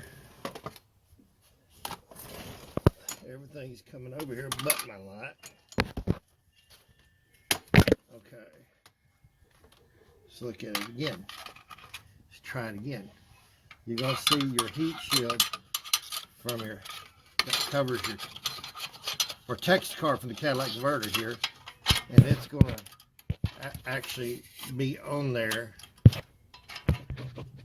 like, let me get you in the frame. This picture may look up here upside down or something, but it's gonna, there you go, there we go. You're gonna see your heat shield's gonna be in there like that, and once you take that heat shield off, you're gonna have these bolts right here. Okay, these are 16 millimeter, and you're going to need a deep well socket for a 1/2 inch drive. I highly recommend that on an impact wrench with a swivel and extensions to get to the one on the top, and because it's kind of an odd angle, and let me see if I can get you on there. I can't get it on there, get you in the frame anyway, but there, I think we got it. But that's what it's going to take, guys. A 1/2 inch drive, impact wrench with extensions, and a 16 millimeter deep well socket to get to that. I'm going to take these off here. If you've never taken them off, you're really going to have a problem. I highly recommend getting some WD-40 or some kind of penetrating lubricant, whatever you want to get. And there's the bottom one. And let them things soak for a couple hours. You know, just spray it on and let it soak for a couple hours, then come out here and try it, because they're tough. I've had these off this particular car twice in about 2 years, and they're tough every time. So anyway, that's the best advice I can give you. I'm going to go ahead and pause the video, because I can't handle this camera and take that off at the same time. But trust me, it's a tough job, and I highly recommend that you use the impact wrench instead of trying to break it loose with a breaker bar. Okay, be back in just a minute, guys. All right, guys, if you're pulling this head off with we're on the driver's side, getting ready to pull his head. So if you pull the head off with the exhaust manifold connected, which I think is probably going to be the best option here, you're going to have these O2 sensors right here. Now, I think it's going to be best just to pull it with the O2 sensor connected, and just reaching down here, I've already kind of unplugged it just to give you a demonstration here, but if you'll look, let me get my light over here where you can see. If you'll look right here at your clamp, you'll see that there's a lever right here for you to push on. Just push on it with your thumb. You might have to wiggle it, and it should come right loose, and that way we can pull the head with the exhaust manifold and everything connected to it. And so let's get ready to get this head out of the way. So we already pulled out all of our bolts. I just put 4 in there to hold this thing in place, because I'd forgotten to take the exhaust manifold off. That's great, ain't it?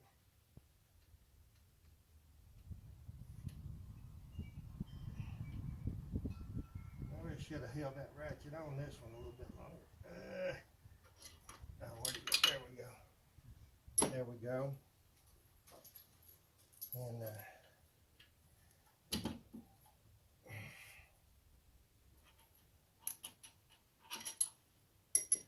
right, this is where it's going to get kind of heavy.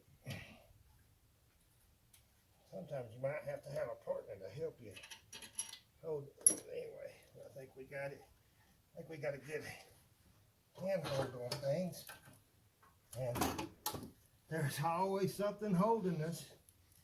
And there's a clip on the back side right here. And it's going to be freaking hard to get off of there. Let that thing come off.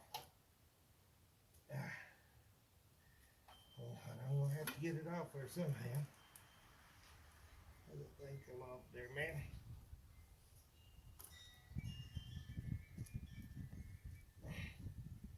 Come on, you. I'm going to wind up messing something up because of this clip right here. Well, it come off there that time. Yeah. All right. We are ready to lift that head up out of here. All right. So let's go for it. All right. She's heavy, but she's out. And wow.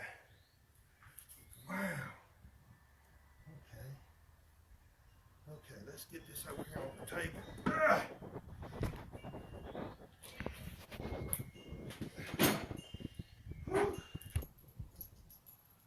All right, everybody, we got the old head removed from here, and this is what you're going to see when you get the heads off. You're going to see all your antifreeze and stuff in the cylinders. Don't panic.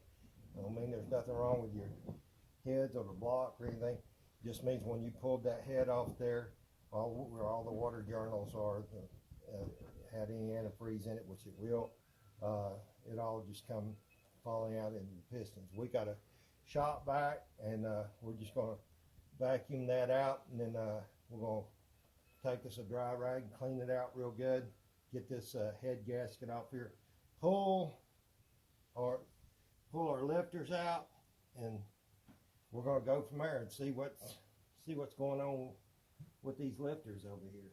So just pause it, and we'll be back momentarily, guys.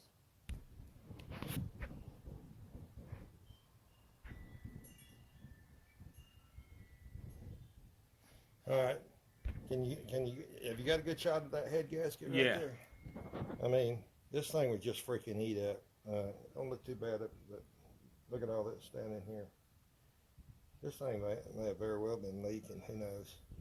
I know the head wasn't that hard to pop off. And look on the other side of it here. And I don't know. Yeah. It definitely has seen better days. So that was the driver's side head gasket right there. All right, guys. Hey, you guys. All right, we pulled the back set of lifters off of here. They actually look pretty good. And when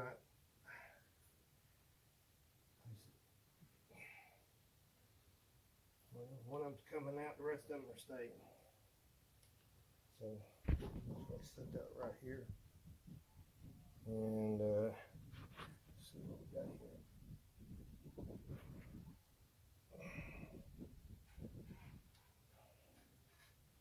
Put that, we'll take and check them out here in a little bit. Dang, look how loose that is. Well, right there it is, guys. Right there's your problem. I bet you that thing's been sitting there spinning in that yoke right there. Look at that. Look how loose that is right there. I bet you that thing had turned in that yoke at one point or something. But the wheel, have you got a good shot on that, CJ? Yeah. Wheel is totally locked up. And I bet you it's got a flat spot on it somewhere. Yeah, I don't know if you can see it, but that wheel is totally, you can't even think about turning that thing. That one's totally locked up right there, so let's see what the rest of them look like.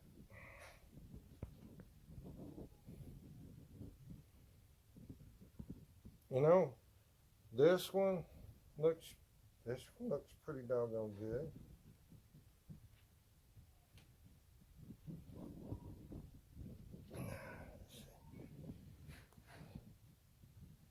This one looks good. I mean, there's no play, and I don't see any flat spots on it. But nevertheless, this one says we get a new set of lifters, cam, and everything. And actually, I'm going to put a new oil pump on this thing too. But look at that. There's your that's one of the problems. I'm anxious to take off that head on the other side to see if we got any lifter problems there. But whew, CJ, Yeah. Wow. Actually, I was kind of glad to find that. I figured that's what it was, but I thought for sure it was going to be the back set of lifters. And when I pulled them off, they all look good just like these right here do. And then all of a sudden, boom. But I checked there. Yeah, look at that. That's the problem right there. And look how loose that's sitting in that yoke. So you know that thing was moving around and really wallering around in there. So they should sit in there fairly snug. But there's the problem right there, guys. So we'll be taking the head off the other side there too and checking it too. And we'll be back in just a minute. All right, guys. We've already broke our crank bolt loose right here. It's a 21 millimeter. Man, you're gonna have I use my impact wrench because basically because I've already pulled this head off over here. I was kind of in a dilemma. Should I do this first before I pull that head off or whatever? But I wanted to pull the head off first because I was having the noise, the tapping noise coming from over here. I wanted to verify that it was a lifter, because if it had been anything else, I was going to pull this motor, put a remanufactured motor in it. So anyway, so we used the impact wrench, and we was able to get it off with our impact wrench. Now, it takes a pretty powerful one, and I got one. Now, if you can fade back there a little bit, CJ,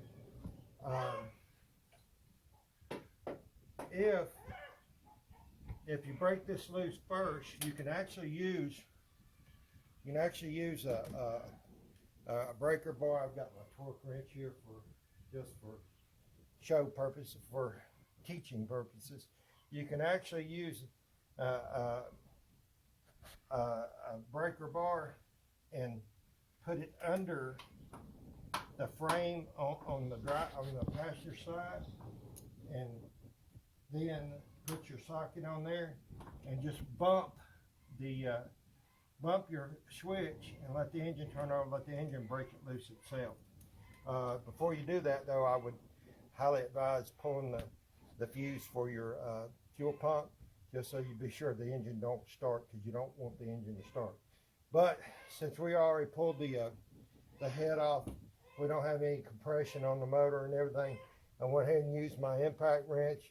It come off pretty easily. So our next step is to pull that doggone harmonic balancer. And I'm going to get it set up. We'll be right back. We're in the midst of trying to pull this harmonic balancer on this 5.7 here. Now, I've got it just a normal 3-prong pulley puller. And if you'll look, get my hand down in here, we've got the short arms going into the slots at the back of the pulley, and the hooks hooked to the outside like this way.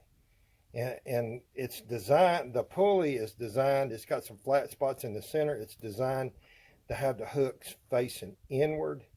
But man, good luck on getting these pulley pullers there.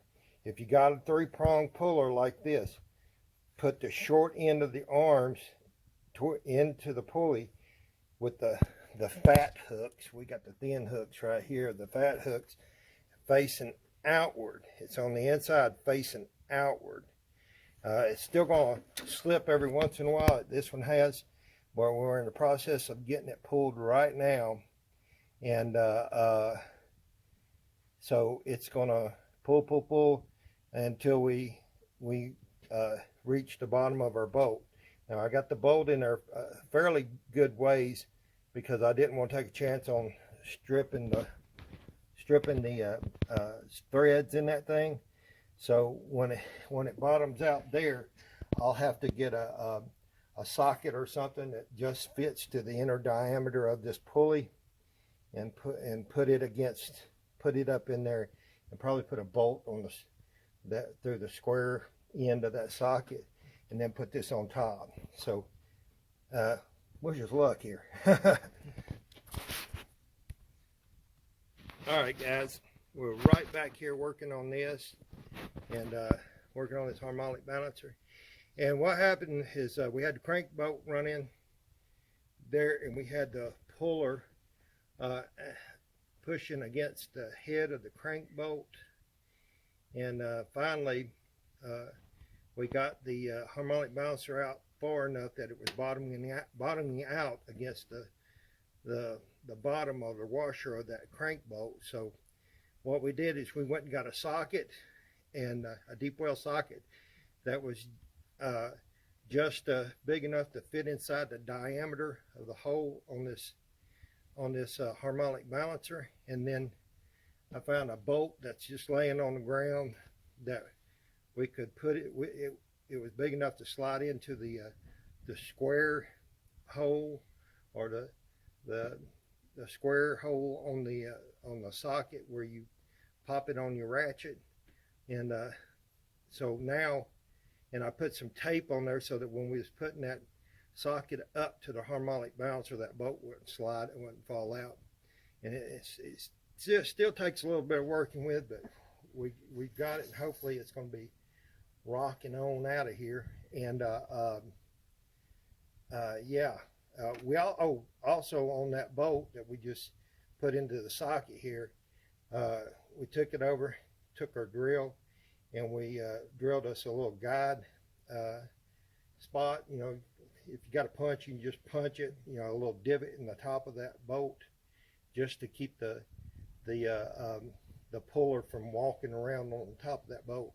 So CJ, if you wanna hold that right there, and let's get your light over here and get it down here on this crank bolt. I hold it right here and get it down here on that crank, on that bolt. Everything's looking good so far,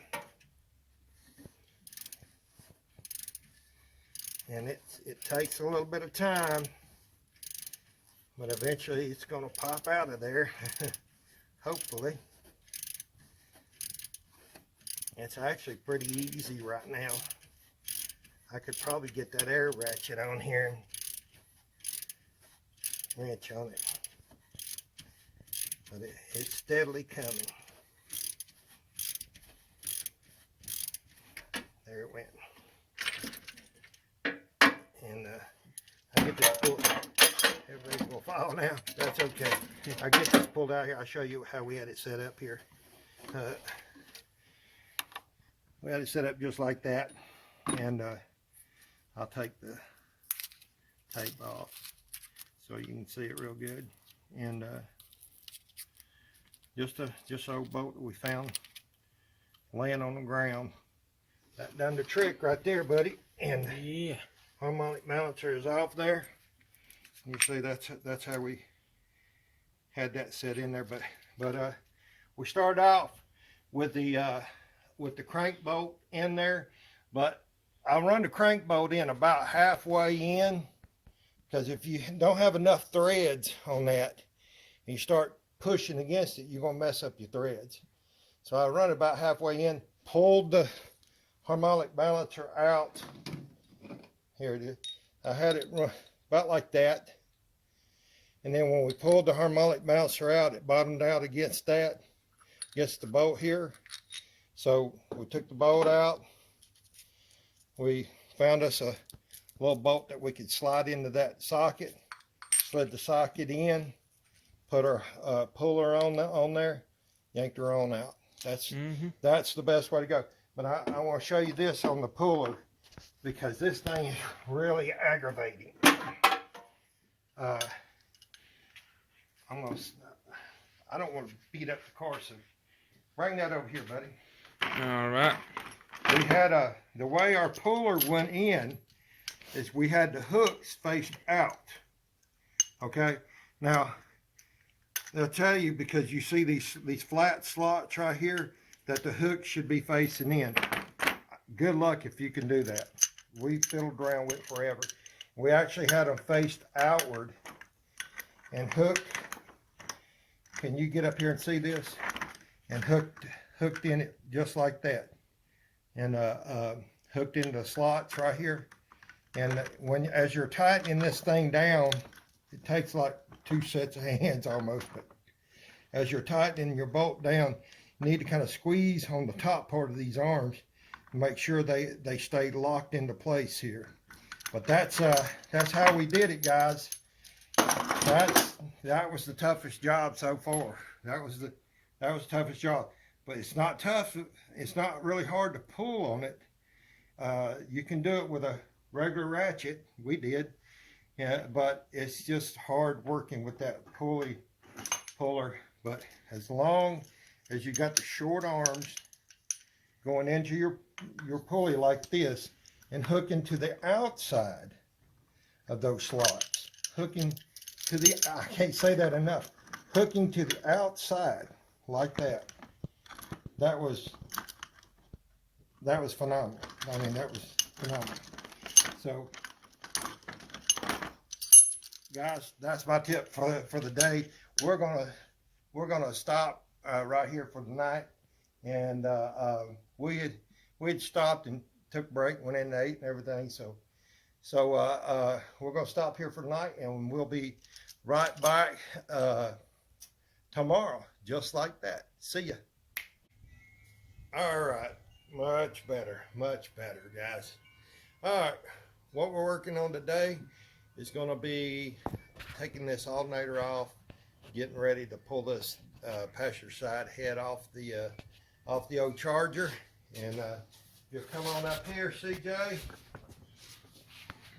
I'll turn the light here so we got some light. Look right down here. See this bolt right here?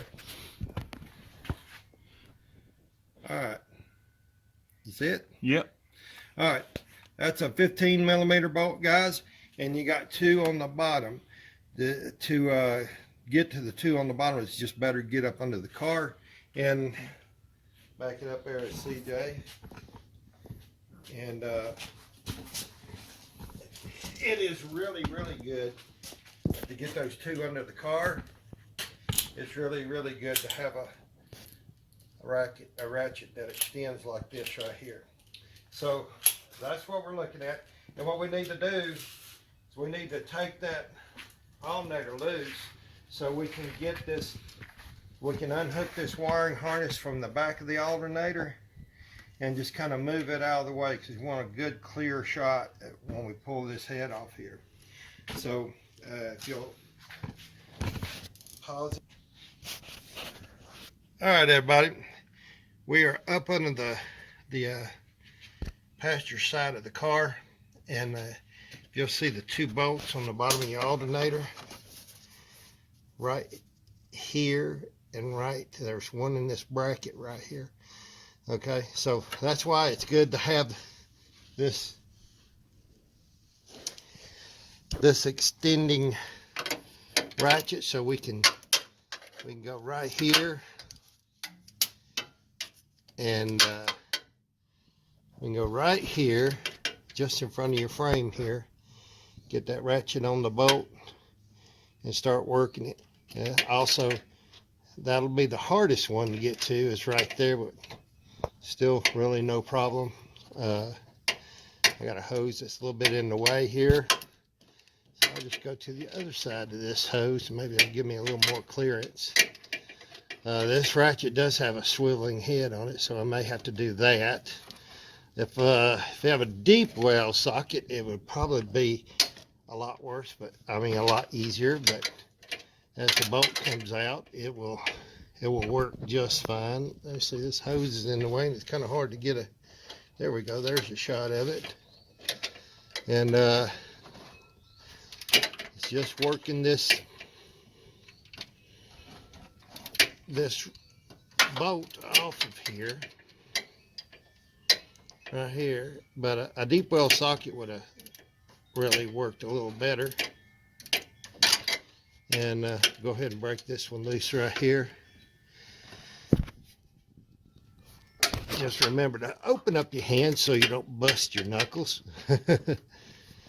That's this is one of those knuckle busting jobs. Well, so I'm gonna work these two off right here.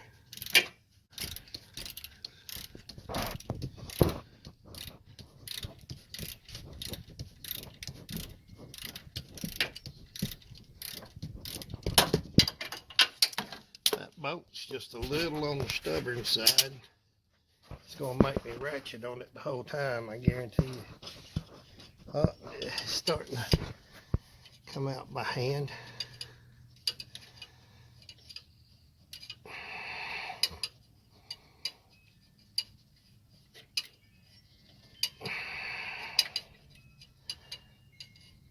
Sometimes you have to kind of shake the bolts around and get them as you're turning them by hand. All right, that one's coming.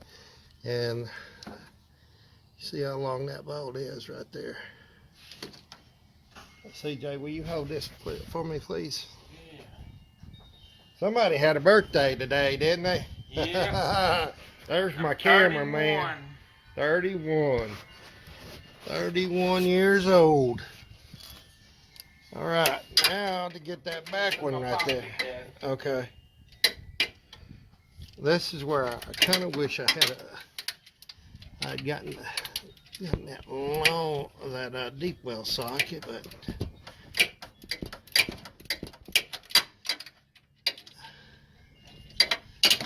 let's see, can I get my hand in there? Nope. I can get my hand in there, but I can't turn it. All right. Let's keep working at this bad boy. It's pretty loose. It's gonna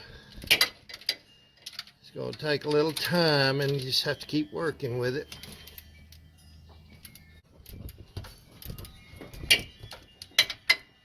Let's see. Can't get it by hand now.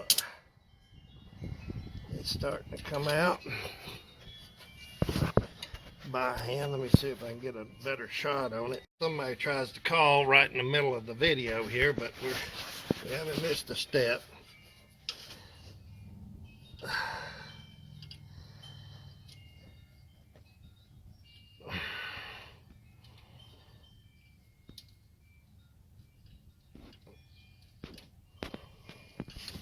Well, it's turning by hand. It's just tough to turn it by hand.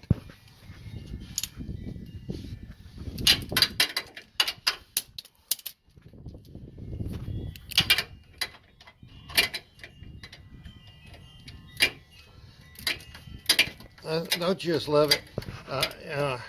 Sit around all day and not get a call the second I start videoing. Everybody and their mother wants to call me.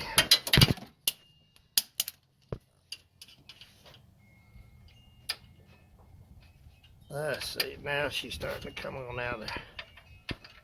Okay.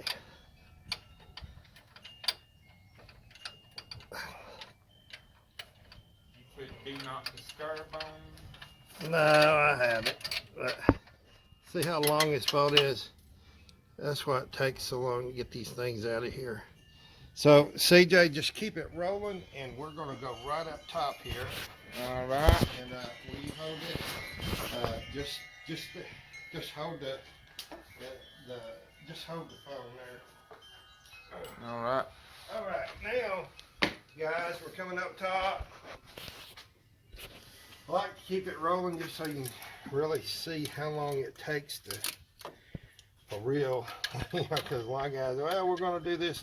Next thing you know, the job, they click back on the job's done, and it looks so easy. And it really isn't. on a lot of this stuff.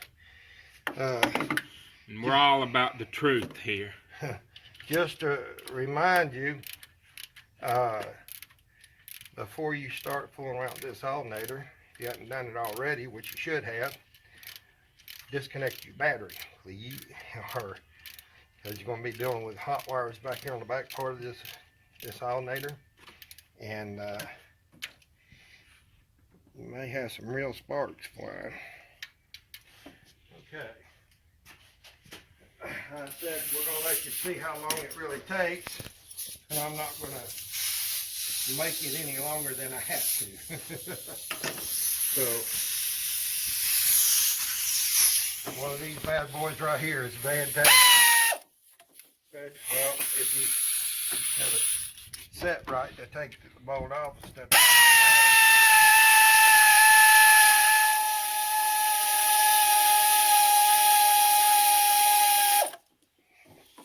If it wasn't for this bad boy, we'd be out here to 6 o'clock in the morning just doing all the unscrewing. Yep.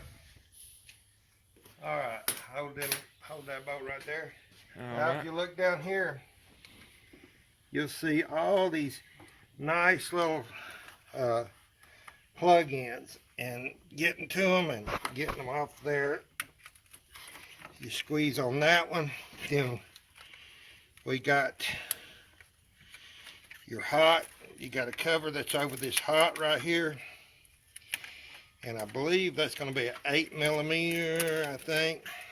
And so we're going to find the right socket for that, and we'll come right back. Go ahead, pause it there, CJ. All right, guys. Can you see this bolt right here, CJ? You can't see the bolt. All right. Got it? Yeah. All right. Turns out I was totally wrong on the size of that thing. This is a 13mm. And again, please make sure that you have disconnected your battery, or you're going to have a whole lot of sparking going on. And this will enable us, that alternator liable to fall straight on through. I got to get my hands on it. Yeah, you might want to.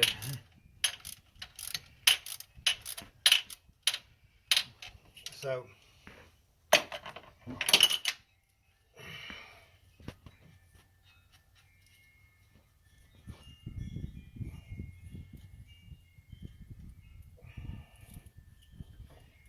oh, and there's another nut behind there. Or is that a washer? That's a washer.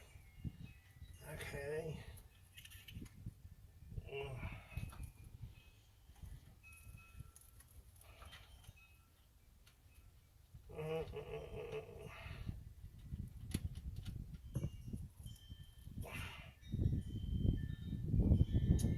Alright, and that removes that alternator just like that, guys.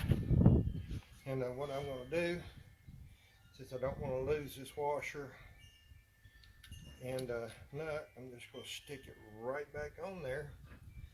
And that concludes the job of removing the alternator. Pause it, see. Alright. Alright. Next thing we're going to do is we're going to get ready to remove these rocker arm assemblies. And we've got our alternator out of the way here. And now we just need to unplug this sensor. Now, this one, I believe it had probably a tab that you had to pull out on it. That might have been broke off some years ago, but it's still got another clip that you just squeeze on the inside right here, and squeeze it, and it'll work right on off there. And that's what she looks like. Once you get that done, oh, we got another one down there. We got another one that was hidden from us. Once you get that done, let's see, where's that other one at? Oh, it's way under there. I'm gonna have to get let me see, I'm gonna have to get my mirror so I can see what it looks like. And I'm just kind of feeling around But I'm gonna have to get my mirror and look at that thing with my mirror and see what it looks like. Okay, just pause it a second, CJ. Way down it. All right. Can you see down that way? Yeah, All right. Go ahead and start shooting. it's shooting. Oh, okay. All right, guys.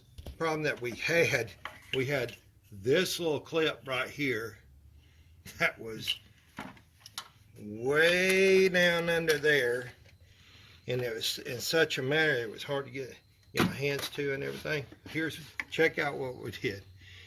And this little red tab was pushed in so far, the way it was setting, there was just no way to get on it and try to pull that tab out. So I happen to have a Sawzall blade. Now if you have an O-ring remover tool, it would do good too. I was able to hook it with this Sawzall blade and just pull that red tab out. And once you pull it out, then all you got to do is just a matter of pushing in on this lever right here and wiggling a little bit, and it'll come right on out. And that was a little bit of a job, but we got her done. Thanks to a Sawzall blade. All right, guys, we're gonna start. We're preparing to take this rocker head, this rocker assembly off here, and so we're getting everything back out of our way here a little bit, as much as we possibly can. And the rocker assembly is going to be, I believe it's 10 millimeter.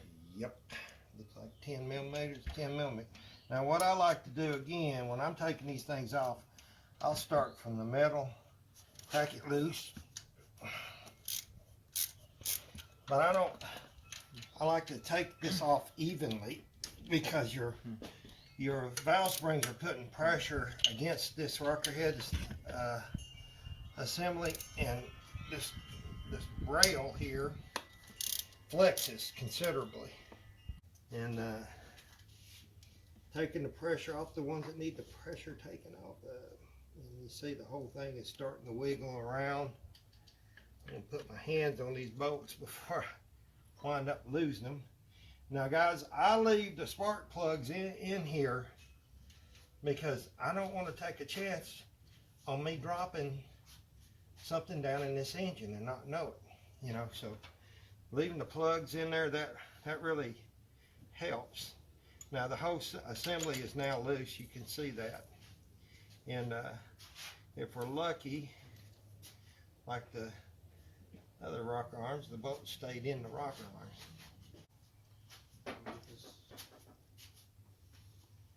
Other towel. You want to put this over on your side here? We will here in a minute. But just hang on, buddy.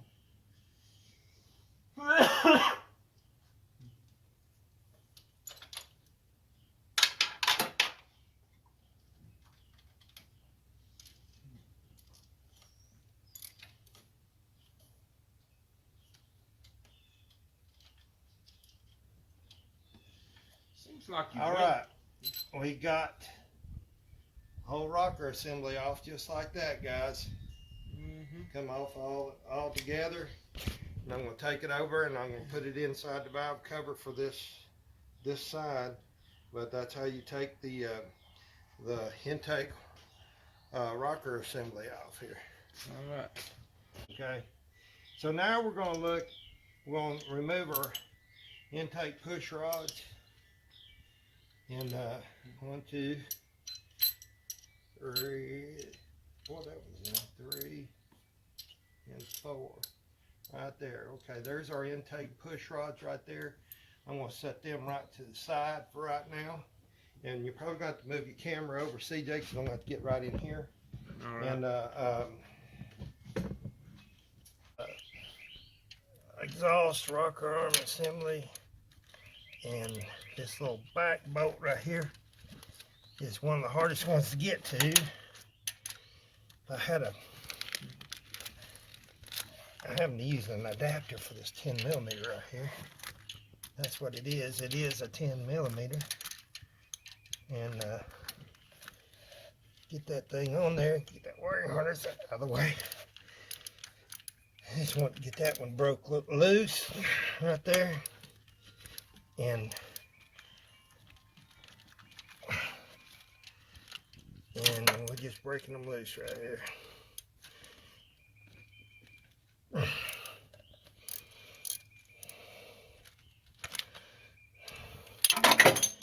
Got to drop the tools first. Yeah.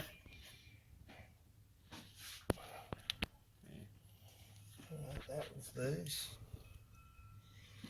And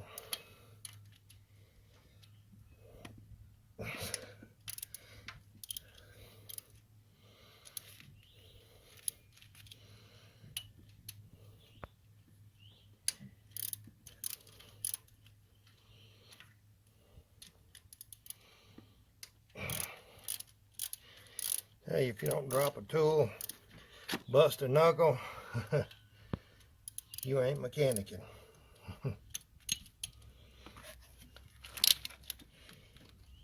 Get that up out of the way.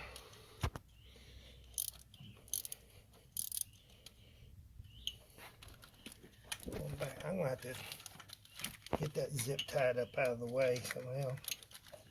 But right now I just need to get it out of the way. Let me see if I can get a ratcheting wrench. So I'm just getting a ratcheting wrench to get to that one right back there. Matter of fact, I may just use it on all of them. These little things they sure come in handy.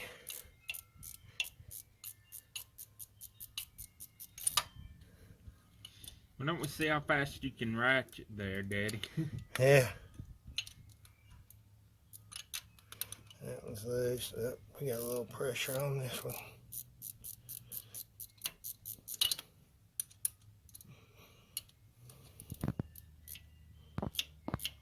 See, as we're coming up, the springs are putting pressure against this rocker arm assembly, and that's why I don't take one bolt off all at one time. I go across the bar as I release them. And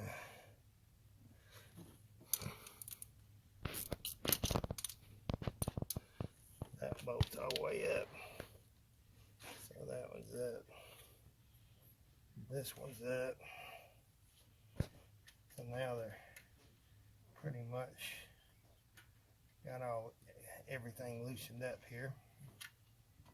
I still got a little bit of pressure. Let's just see.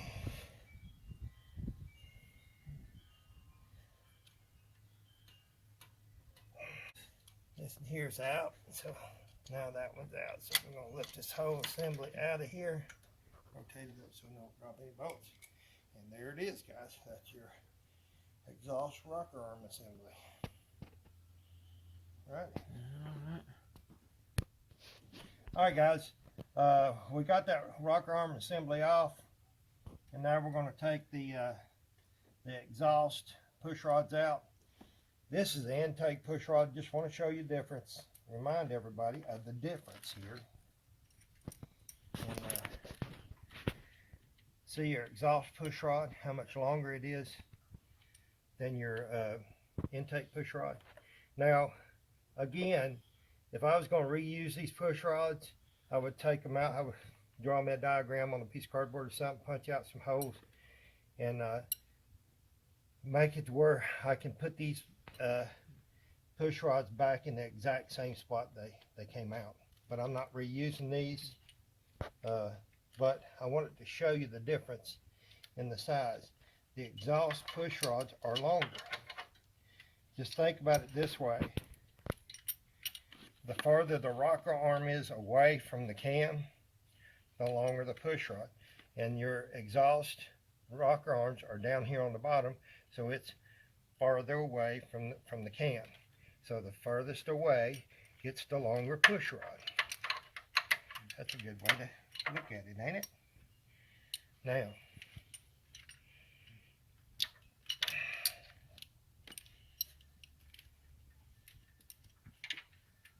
so there we go. And I'm going to put them over here on the table. All right, everybody, we're up under the passenger side of the car, and we're taking off the taking the exhaust. Taking the exhaust loose from the exhaust manifold, and we're looking at. There's only 2 bolts on this side because there's no heat shield. Okay, and here's the best way to do this. Number one, you really need an impact wrench to do this, and impact wrench with a couple of extensions and a swivel to get this crazy angle that's right here. Okay, and now the other one's pretty much straight, but this one right here is a problem. I've had this exhaust off of this car a couple of times, so it's not really that bad on this car. But if you never had the exhaust off, and it's really you might want to soak them things down in some WD-40 or something before you start this. But definitely, you really need an impact wrench for this, or you wind up rounding these nuts off and stuff. So I can't hold this camera and at the same time do this, but I've already taken the one nut off here. You know, as long as you got a couple of extensions, impact wrench, and a swivel. One of my other swivels, I've lost it, but if you take and put some electrical tape right there on where this thing swivels, wrap it in electrical tape, it'll help you to control this thing as you're trying to put it up on the nut up here. That's just a little tip. Not going to need it for this bolt right here. It's just straight on. A couple extension impact wrench, we got it off there. We just want to show you that, and we're going to pull the exhaust manifold while it's still connected. Well, we're going to pull the head while the exhaust manifold is still connected to the head. So we'll get that done. We'll be right back up top. All right, guys, we got to get this dipstick tube disconnected from the head, and that's a 10 millimeter. I'm sure that's what that is. Is it 10? Yeah, it's 10 millimeter. And it's kind of hard to see, but it's kind of connected right here. And this is a little knuckle buster here too. And like I said before, go ahead and take that factory plug or handle, not really a dipstick, but a handle out of the top of your tube when you're over here fooling around, because that plastic, it gets old, it heats up, it gets brittle and stuff, and you wind up breaking it. So it's just best to go ahead and take it out of there, plug it up, plug your tube up with something like I did here, and let me see, I may wind up just removing that tube. I think it's giving me some flexibility right there to kind of just get that out of the way. Eventually, probably when I get down there to work on this, to get that oil pump and oil pan off, I'll probably go ahead and pull that tube. But for right now, I think we're all right with the way it is. All right, now we got to go in behind here, and let's see what we got behind here. And we got a few things that's behind, that's connected to the back side of the head here. These grounding wires right here are connected, and so we'll go ahead and take care of them.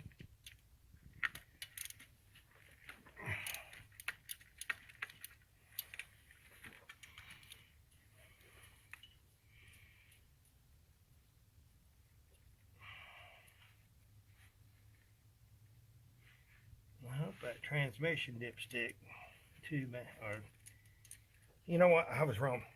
Your oil dipstick, your oil does have a dipstick on it. It's your I was saying it backwards. Your transmission just has this plug.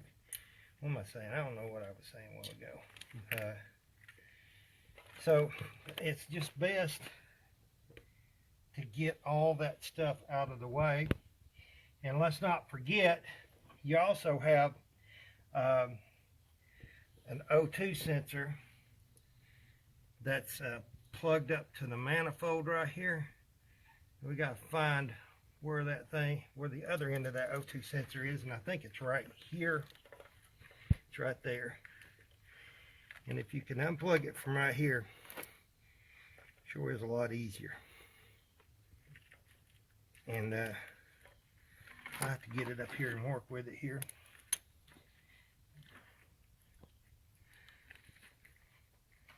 Yeah, if you can unplug that thing from right here, you're a lot better off.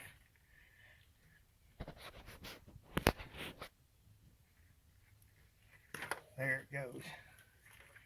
And that should be it. Let me make sure I didn't just unplug the wrong thing.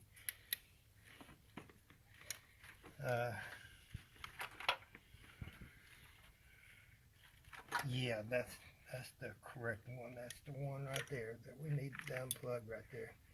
So after we get our heads off, we'll get these wires moved back out of our way, and then I think we're ready to pull this head. I don't see anything else. I got her up. I take that back. This tube right here is connected to the back, so I got to get a deep well 10 millimeter, or I can probably get it with just my little ratcheting wrench I just love. Pause it for just a second. Alright, we've got to get this where your coolant line here off of there. So we broke it loose. I love these little things, man.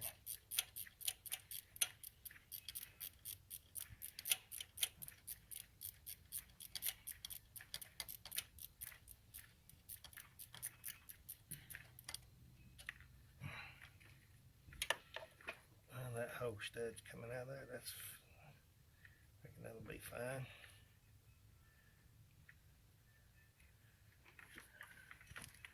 Come on there.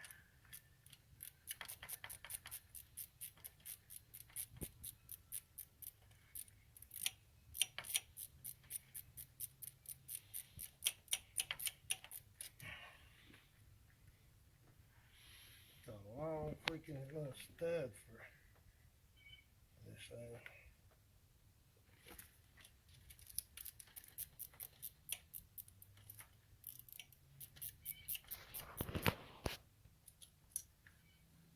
I keep thinking it's done, and it ain't. It's a long little stud right there. Alright, now we got it. Now, it's plugged into the back of your housing right there. There we go. So we're just going to move that temporarily over there out of the way. Mm-hmm. And that should have everything disconnected from back here. And now we're going to start pulling those heads there. Alright guys, we're fixing to break these head bolts loose. This is a 15 millimeter. I'm using my, for me it was best to use the this torque wrench because it's got a flatter head and things are kind of tight, and you kind of need a deep well socket to get in here. And see how tight them things are? Them things are tight. Oh yeah. I'm going to have to get down off here and get some leverage on this bad boy, because that is tight. This is one of those knuckle busters. You know what? On those top ones, I can break out the... No, I need to get that off there. So, I'm going to come around to the front of the car so I can get some leverage. And, them things are up on there. Come around here to the side so you see. Alright. Broke that one loose. I heard some suction, so That's always a good deal. You see how my wrench got up against those plug slots there. Okay. Once you get these things broke loose, they're pretty easy. But if you get them broke loose, that's the problem.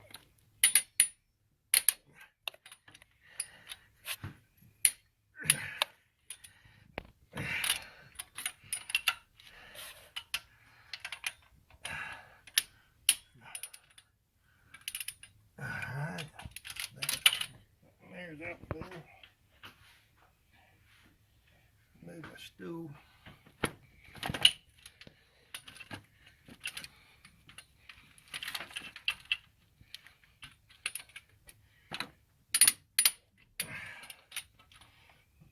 Positioning yourself where you can get leverage on these things, that's the biggest thing, man.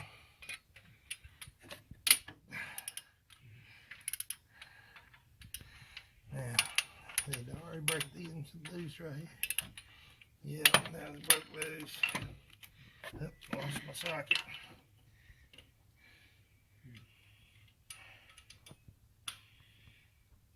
Okay. No, I keep losing my socket here. I think I got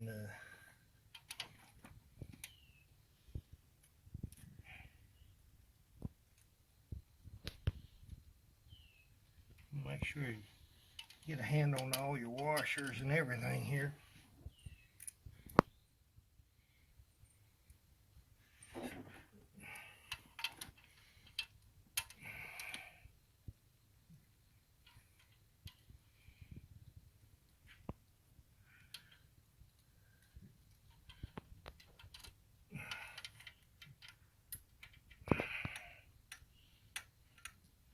I'm wondering what in the world is holding that doggone. That must be a real good head gasket. That's what I was wondering. What in the world is holding that thing on there? Now we know.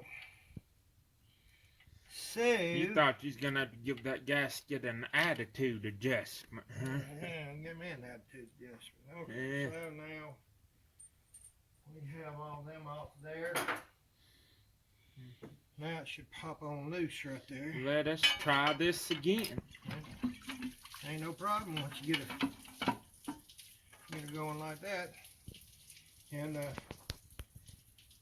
guys, don't worry about the antifreeze. It's gonna happen. It's just the antifreeze that's in your cylinder heads, or yeah, in your heads. Doesn't mean there's anything wrong with your motor. So now I got to figure out, it's ready to lift off there. So now I got to get around there where you're at, CJ. All right. And I've got to get a good handhold on these things. They are, they are aluminum. Just coming around here, CJ. I'll pause it right. Well, I tell you guys, even though these things are aluminum, they are a handful and they're awkward because you can't get it's hard to get a good handle on these things. and let me add too, they're a lot heavier than they look. Trust me, they look heavy. Yeah. I'm putting it back down on the post right there. I'm pulling this center bolt out. I put that center bolt, if you notice when I was taking it, I put that center bolt back in there just very loosely so that when we did get everything popped loose, the head wouldn't just fall. So we're ready to get that thing out of here. So let me get that. Wipe my hands off here, get my hands nice and dry, and see if we can get this thing off here without messing something up. I left this on here because it is a good handhold, and about to right on out. Yep. And Easy peasy lemon squeezy. yep. And I'll set it down right here for just a second, and then in a minute we're gonna examine that head. I want you to come back over here, CJ, All right. and I want you to see all of this. And you see your antifreeze down in here and everything, so we'll get all that cleaned out. This is the remnants of this styrofoam. We'll get the vacuum in here.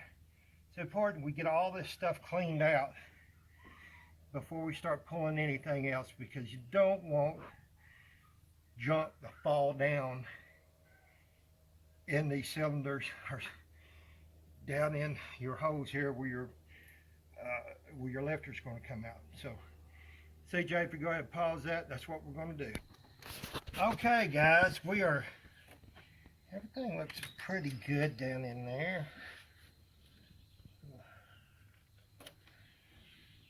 Yeah, everything looks pretty good down in there. Actually, the head gasket, I was looking at this head gasket. The head gasket on the top side looks pretty good. I don't see any obvious problems. So, see if we can't get that thing worked up off there. And let's see.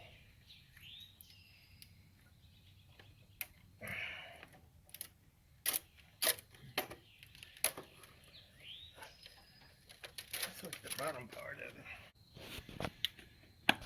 Alright guys, we're at the point we're going to take these lifters out. Now, we know we had a bad lifter in the front on the driver's side. I'm just curious to see what these are going to look like. That's an 8mm bolt, by the way, a retaining bolt.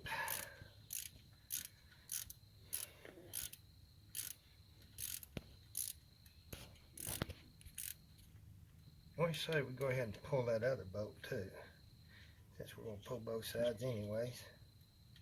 And, well, that was going to kind of balance right there, so we'll let it stay right there for just a second. Lordy, boy, that one was in there pretty good. Be a little low bolt.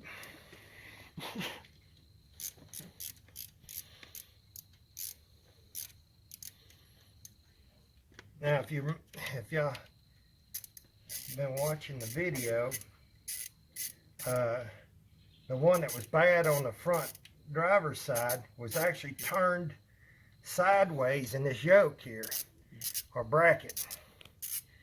Some people call it bracket, some people call it a yoke, some people call it a retainer, whatever you call it. It was really surprising to me that these things are made out of freaking plastic. And so we got one. Okay, that's good. Let's go ahead and, all right.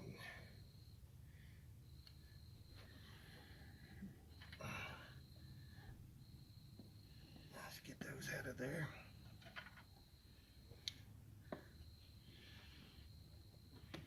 These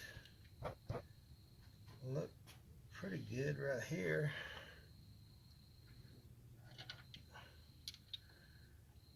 Rolling freely, I don't see pulling up and down. I see a little bit of play in that one. Let's set it over to the side with the retainer. And these are the rear ones. And so I'll set that right up there. Let's see what they look like. Well, they was getting plenty of oil. That one right there don't look too bad. I mean, yeah, don't see any flat spots on them.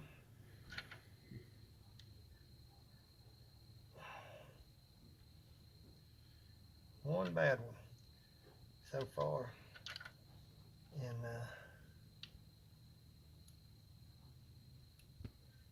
oh, wait a minute, this one right here might have. That right there has a little play in it. So we're going to set these together here somewhere. What about whatever that was that dropped? That was another lifter. Let's pause it a second. I'll get up. All right, here's the lifter we just dropped, and they actually Not bad. Not bad. Not bad at all. One lifter causes a catastrophic problem. So we're going to take these over. We're going to put them in bags on the table. And then we're going to get ready to pull that front cover off. We are back at it, and we are getting ready to remove this front timing chain cover off the engine. And first and foremost, we got to go down there to the bottom and take the bolts. There's some bolts running up to the front of the oil pan and into the bottom of this timing chain cover. So we're going to take care of that, and then I'm going to try to remove this timing chain cover without removing the water pump. And you notice I haven't taken off the tube here for your thermostat, because the thermostat and water pump are all pretty much brand new on this engine. So if I can take this timing chain cover off without disturbing that water pump seal, I'm going to do it. But stay tuned. I'll be right back. All right, everybody. We are up under, or I'm kind of on the passenger side of the car. So this is the passenger side of the oil pan right here. And we're going to take off these front bolts going right around here, because right here's the bottom of our timing chain cover. So we'll start with this bolt right here and go around all the way to the other side. It looks like there's 3 or 4 bolts there that's on the front. So let's see. Yeah, there's 3 bolts going across the front. So it looks like there's probably going to be about a total of 5 bolts. And oh, excuse the camera work, it's kind of tight under here. But it looks like it's going to be about 5 bolts, and they're 10 millimeter bolts, so you're going to need 10 millimeter socket and some extensions, and we'll just pop those front ones off. Now, eventually, I'm going to take this whole pan off, but I haven't got my parts ordered yet and don't know how long it's going to take for them to get here. So for now, just for the purpose of tearing the engine down for now, I will be taking off just the front bolts, and then removing this front cover, pulling out the cam and seeing what I got. All right, guys, we got the oil pan bolts taken off, so we're going to start working on the top here. And this tube bolt right here is a 10 millimeter. I am going to have to take this stud off right here. That's a 13 millimeter, I believe it is. And wait a minute, no, don't take my word for that. It's a 15 millimeter, and the rest of these are 13 millimeters. But we're going to see which bolts I got to take off, because like I said, I'm not going to remove this water pump if at all possible. I'm just going to take water pump off with the cover and everything. So let's see what we got.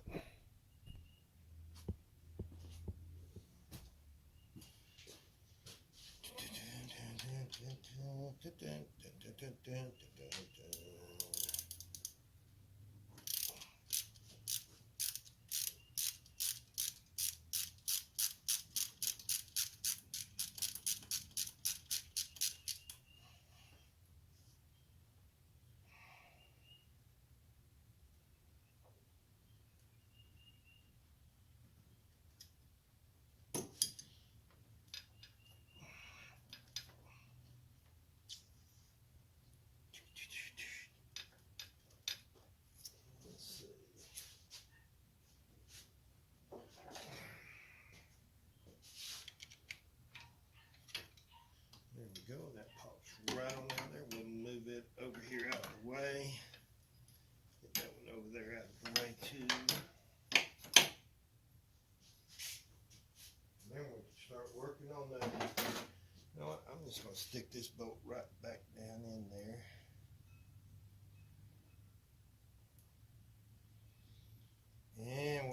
working on getting that stud out right here.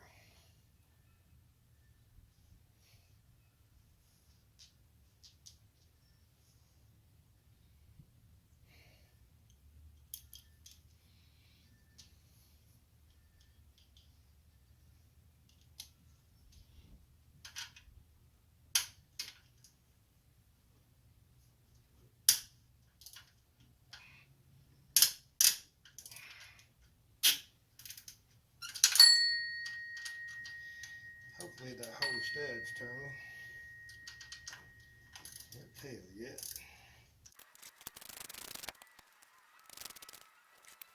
Alright, went ahead and took off this pulley that goes right here, right there.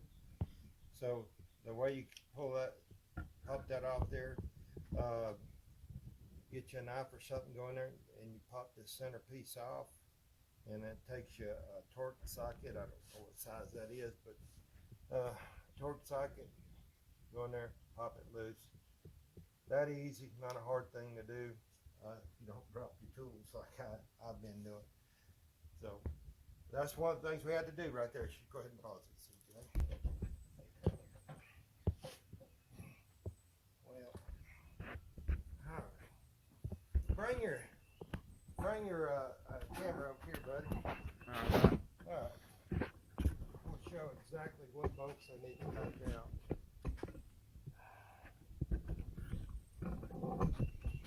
Can you see all of these? All right, guys, look, we wanted to take this thing off without taking the water pump off. So go ahead and remove your tensioner. Go ahead and remove your pulley right here. All right, and then the exact bolts you need to take off is let's count down from the top of the water pulley bolt right here.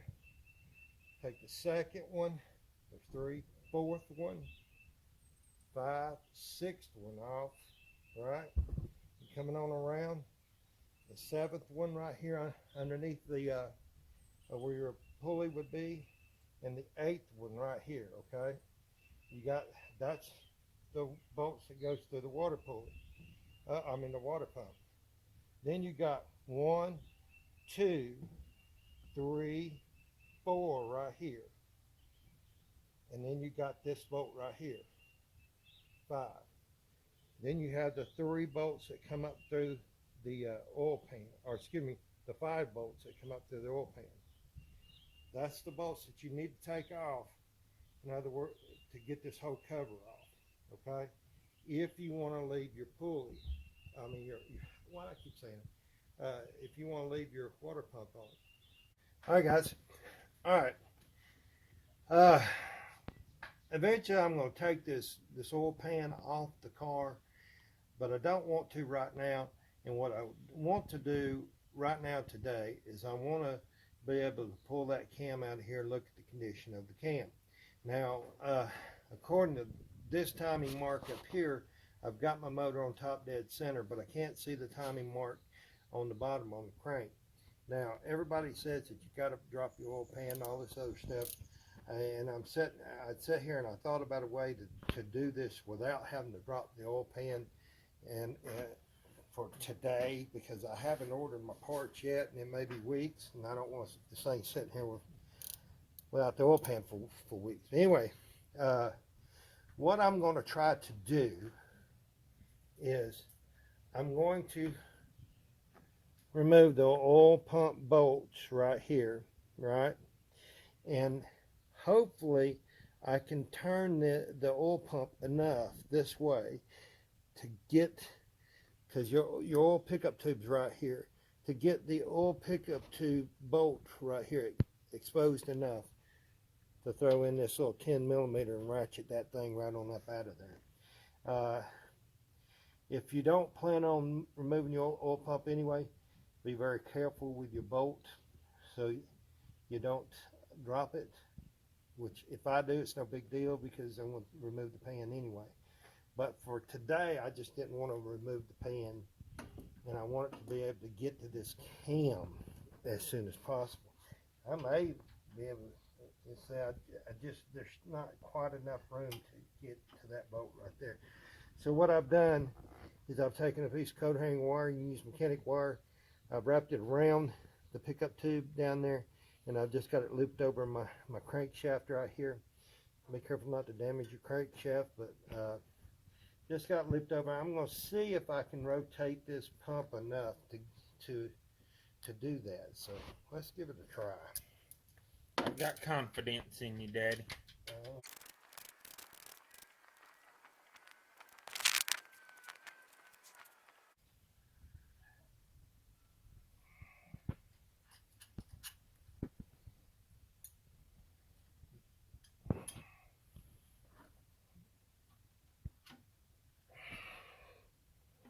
So far, it's looking good so far.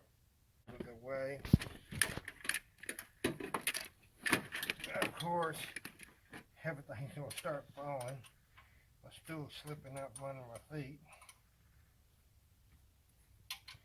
So I was able to do that.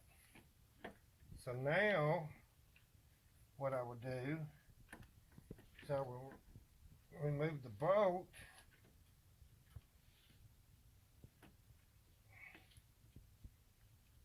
And be careful not to drop the bolt, hopefully. Hopefully we're gonna have enough clearance to do this right here.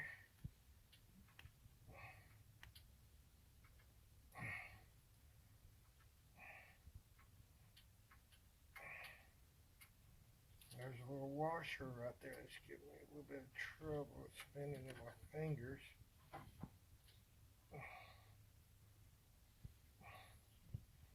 Let's see. I still got the pickup tube. That's good. Got the bolt. Now the bolt's out of there. Let's see if we can't get this pickup tube out of the bottom of the oil pan. So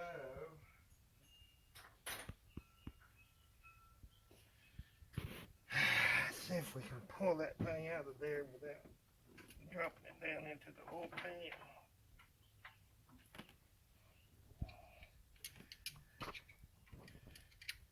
Oh man, I can't see nothing. There it went. So it takes a little bit to get them.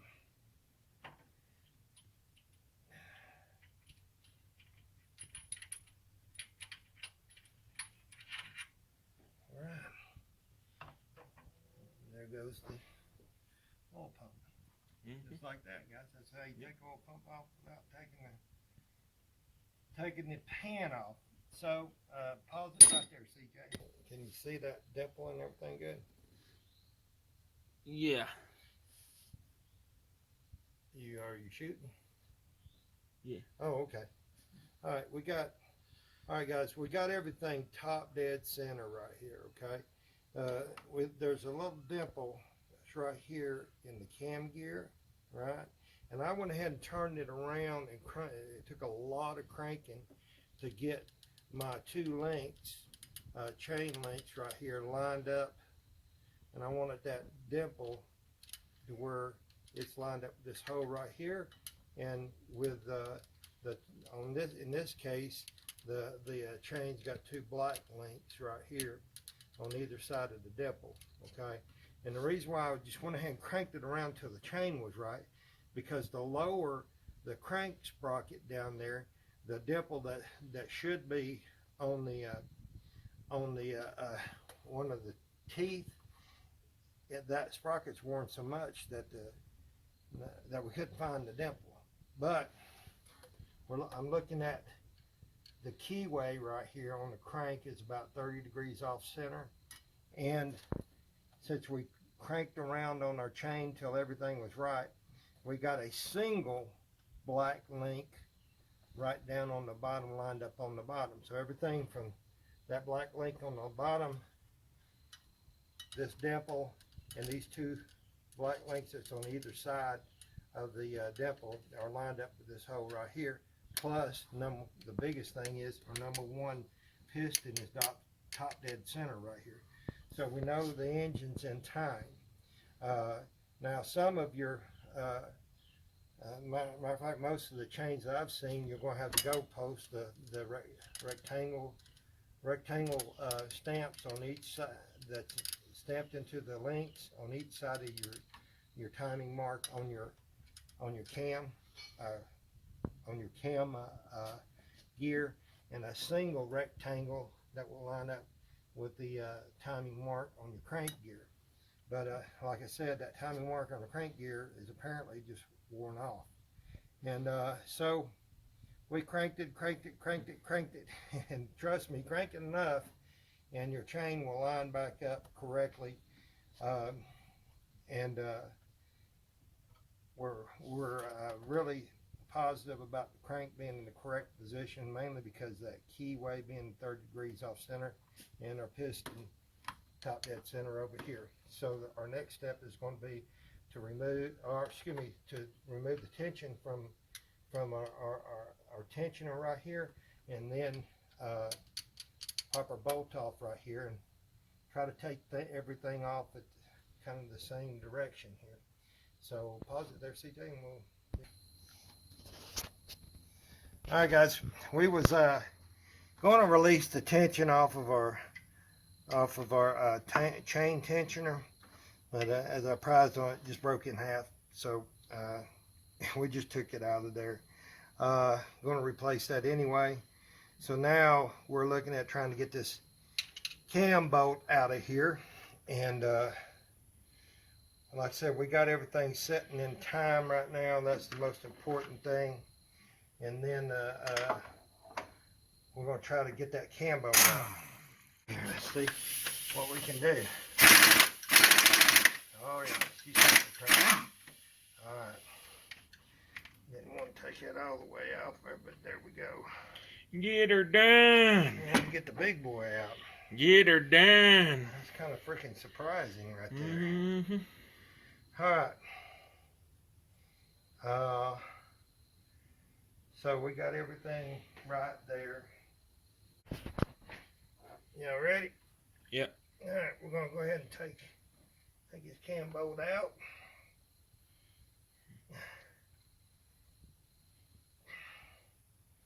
Remember, these cam bolts, these crank bolts are all one-time use things. So once you take it out, don't put it back on. And just gonna take all this out. All right. And there's our crank key. So you can see what we got to go right there. So pause it there, CJ. All right, guys, we are down to nitty gritty. Are you feeling? All right. Yeah. We are down to the nitty gritty, and we're about ready to start pulling this cam cover off and getting the cam out of this thing and taking a look at it. So let's see what we can do.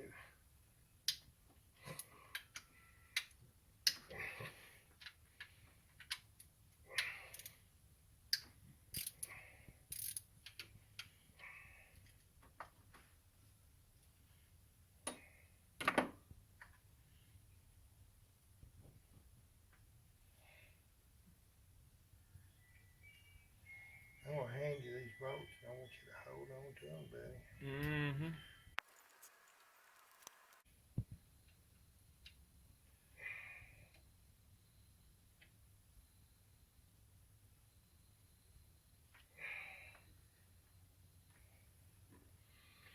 Alrighty. I'm going to hold this right here for just a second. And pull that cam out.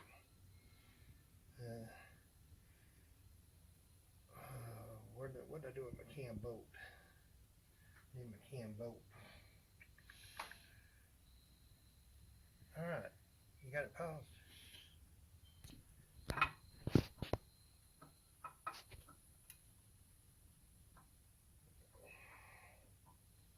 Last thing we need to do, bang this thing around. Come on. It's going to be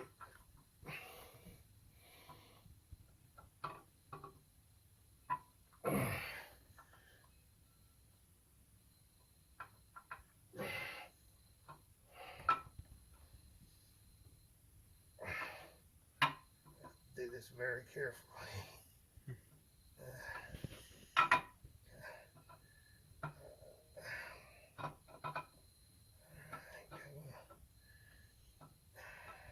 Look at that lobe chewed up. I knew it would be.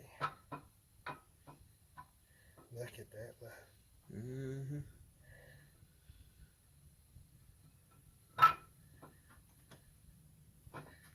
To get a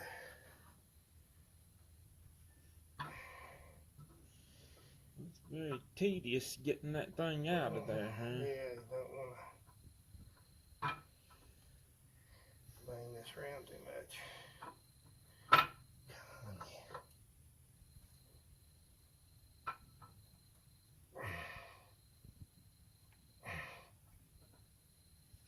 There we go. Yeah, as it comes out, it gets a little easier. Let me rest for a second. Mm-hmm.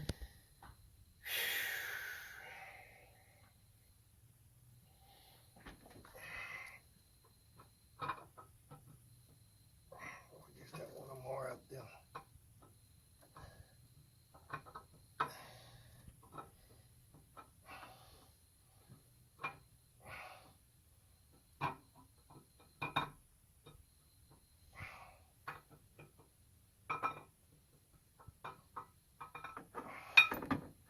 And there's the boomstick.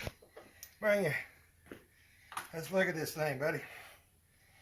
Look at that freaking lobe right there. Can you get a close-up of that lobe? Right there. The one where my thumb is, right there. Look at that.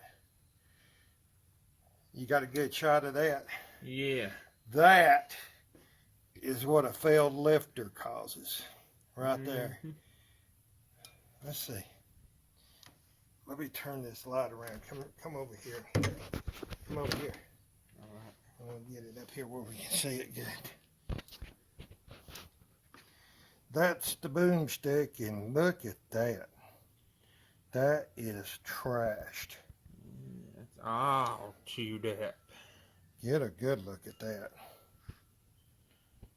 That is one chewed up freaking lobe right there. Mm-hmm. Of course, that lifter, when we pulled that lifter out, the lifter was turned sideways in the yoke. Wow. Wow, look at that. Can you see it good right there? Yeah. Can you see how good it's chewed up? Mm-hmm. Wow. Yeah, I see that junky old lobe right there. Yeah, it's chewed up good. I'm trying to get it in the light where you can see it good. Come right here. Look at it right there. Wow. Oh, that was a good shot of it. That thing is chewed up. The other ones, I got the finish wore off of it. Of course, I ain't got a lot of mileage on it. But, well, we finally got the boomstick out, guys. And we're left with this right here and one chewed up freaking cam. So, there is no doubt that we have got a problem with the old boomstick here. So that's what we'll be doing. We'll be ordering a new cam kit, and we'll go ahead and rock it and make it a torque monster. How's that? Yeah. All right, guys. That's going to be it for the disassembly portion. Yeah, well, no, it's not, because I'm going to do a video dropping that oil pan, but yeah, I think. Anyway, so we'll be back after a while. How to remove these MDS plugs. I've already got one that's kind of set up for this demonstration, but the plug itself is, if you're wondering why that 2x4 is there, I'm going to show you. The plug itself is still down in here, there, and there. I've pulled the one out right here. And I'm going to tell you the easiest way to do this. And everything goes right. It don't take very long to do it. First of all, you're going to pull your red tab back and then work your clip off there, okay? So you're going to be left with that right there. This right here, get you a pair of pliers, put on this right here, shake it back and forth, break it off. Okay, go ahead and do that, because you're going to break it anyway. And if you fool around and fool around and fool around for hours with this thing trying to keep from breaking this off, you're simply going to waste your time. It's going to break off because it's just plastic holding it together. Throw it to the side. All right. Now you're going to take an 8mm socket. You're going to take your bolt off right here. Okay. Now with that, you might need some needle nose pliers or something to get in here to this little bracket right here. Don't try to lift that out with this bracket. It's not going to work. It's just going to break off. So take it, throw it to the side. All right. Now you're down to the plug itself. There's a center piece right here that you can pick up, and it's going to pick up just this easy, just like that. Pick it up, no good to you, throw it to the side. Now, here we come to the real meat of the situation here. How are we going to get this plug right here out? Well, it's a pretty decent answer, and it's not hard to do at all. Find you a bolt that has some pretty coarse thread, or I said bolt, a screw. Now I happen to have an eye screw here, or eye bolt, whatever you want to call it, that has some pretty deep threads. But if you got a regular hex head bolt, that'll do too. Take it with this. I can do it with my hand and actually start just pushing down and turning at the same time. You hear it kind of cracking in there. It's okay. We're just going to get that thing down in there and get this plug out. You don't really have to go that far with it neither, but I take it down there far enough to where it stops like that right there. I might have to back it around because I'm using this 2x4 right here. Now here's why I've got the 2x4. Now if you got a bolt or something that your hammer can hook into, more power to you. Go ahead and do that. But I didn't, so I had to come up with a different way of doing things here. And what I'm going to do is I'm going to make sure that I'm not on a wire or something that I'm going to damage. And I'm going to put my eye bolt through there, and guess what I'm going to do? I'm going to pull it. Now, when I pull that, it pulled right through, didn't it? I'm going to have to go a little, I'm going to do it again. That's the first one I had any problem with. Of course, when I'm videoing, of course I'm going to have problems here. So I'm going to go just a little bit tighter with that. See, I'm turning the whole bolt, the whole thing now. And so I'm probably going to get it this time. There it went. And it popped right out. Now, there's a little magnet that's on the bottom of these things. You want to make sure that you get that magnet. And, one thing I did fail to mention is that I let these things sit overnight with WD-40 sprayed around it. I don't even think you have to do that. I mean, it's not hard to get these things off here. And it's just if you try to save the top of it, you're just not going to do it. You're going to throw them away anyway. Just go ahead and break that top off. Get your screw, pop that thing down in there, boom, pop it out, and you're good to go.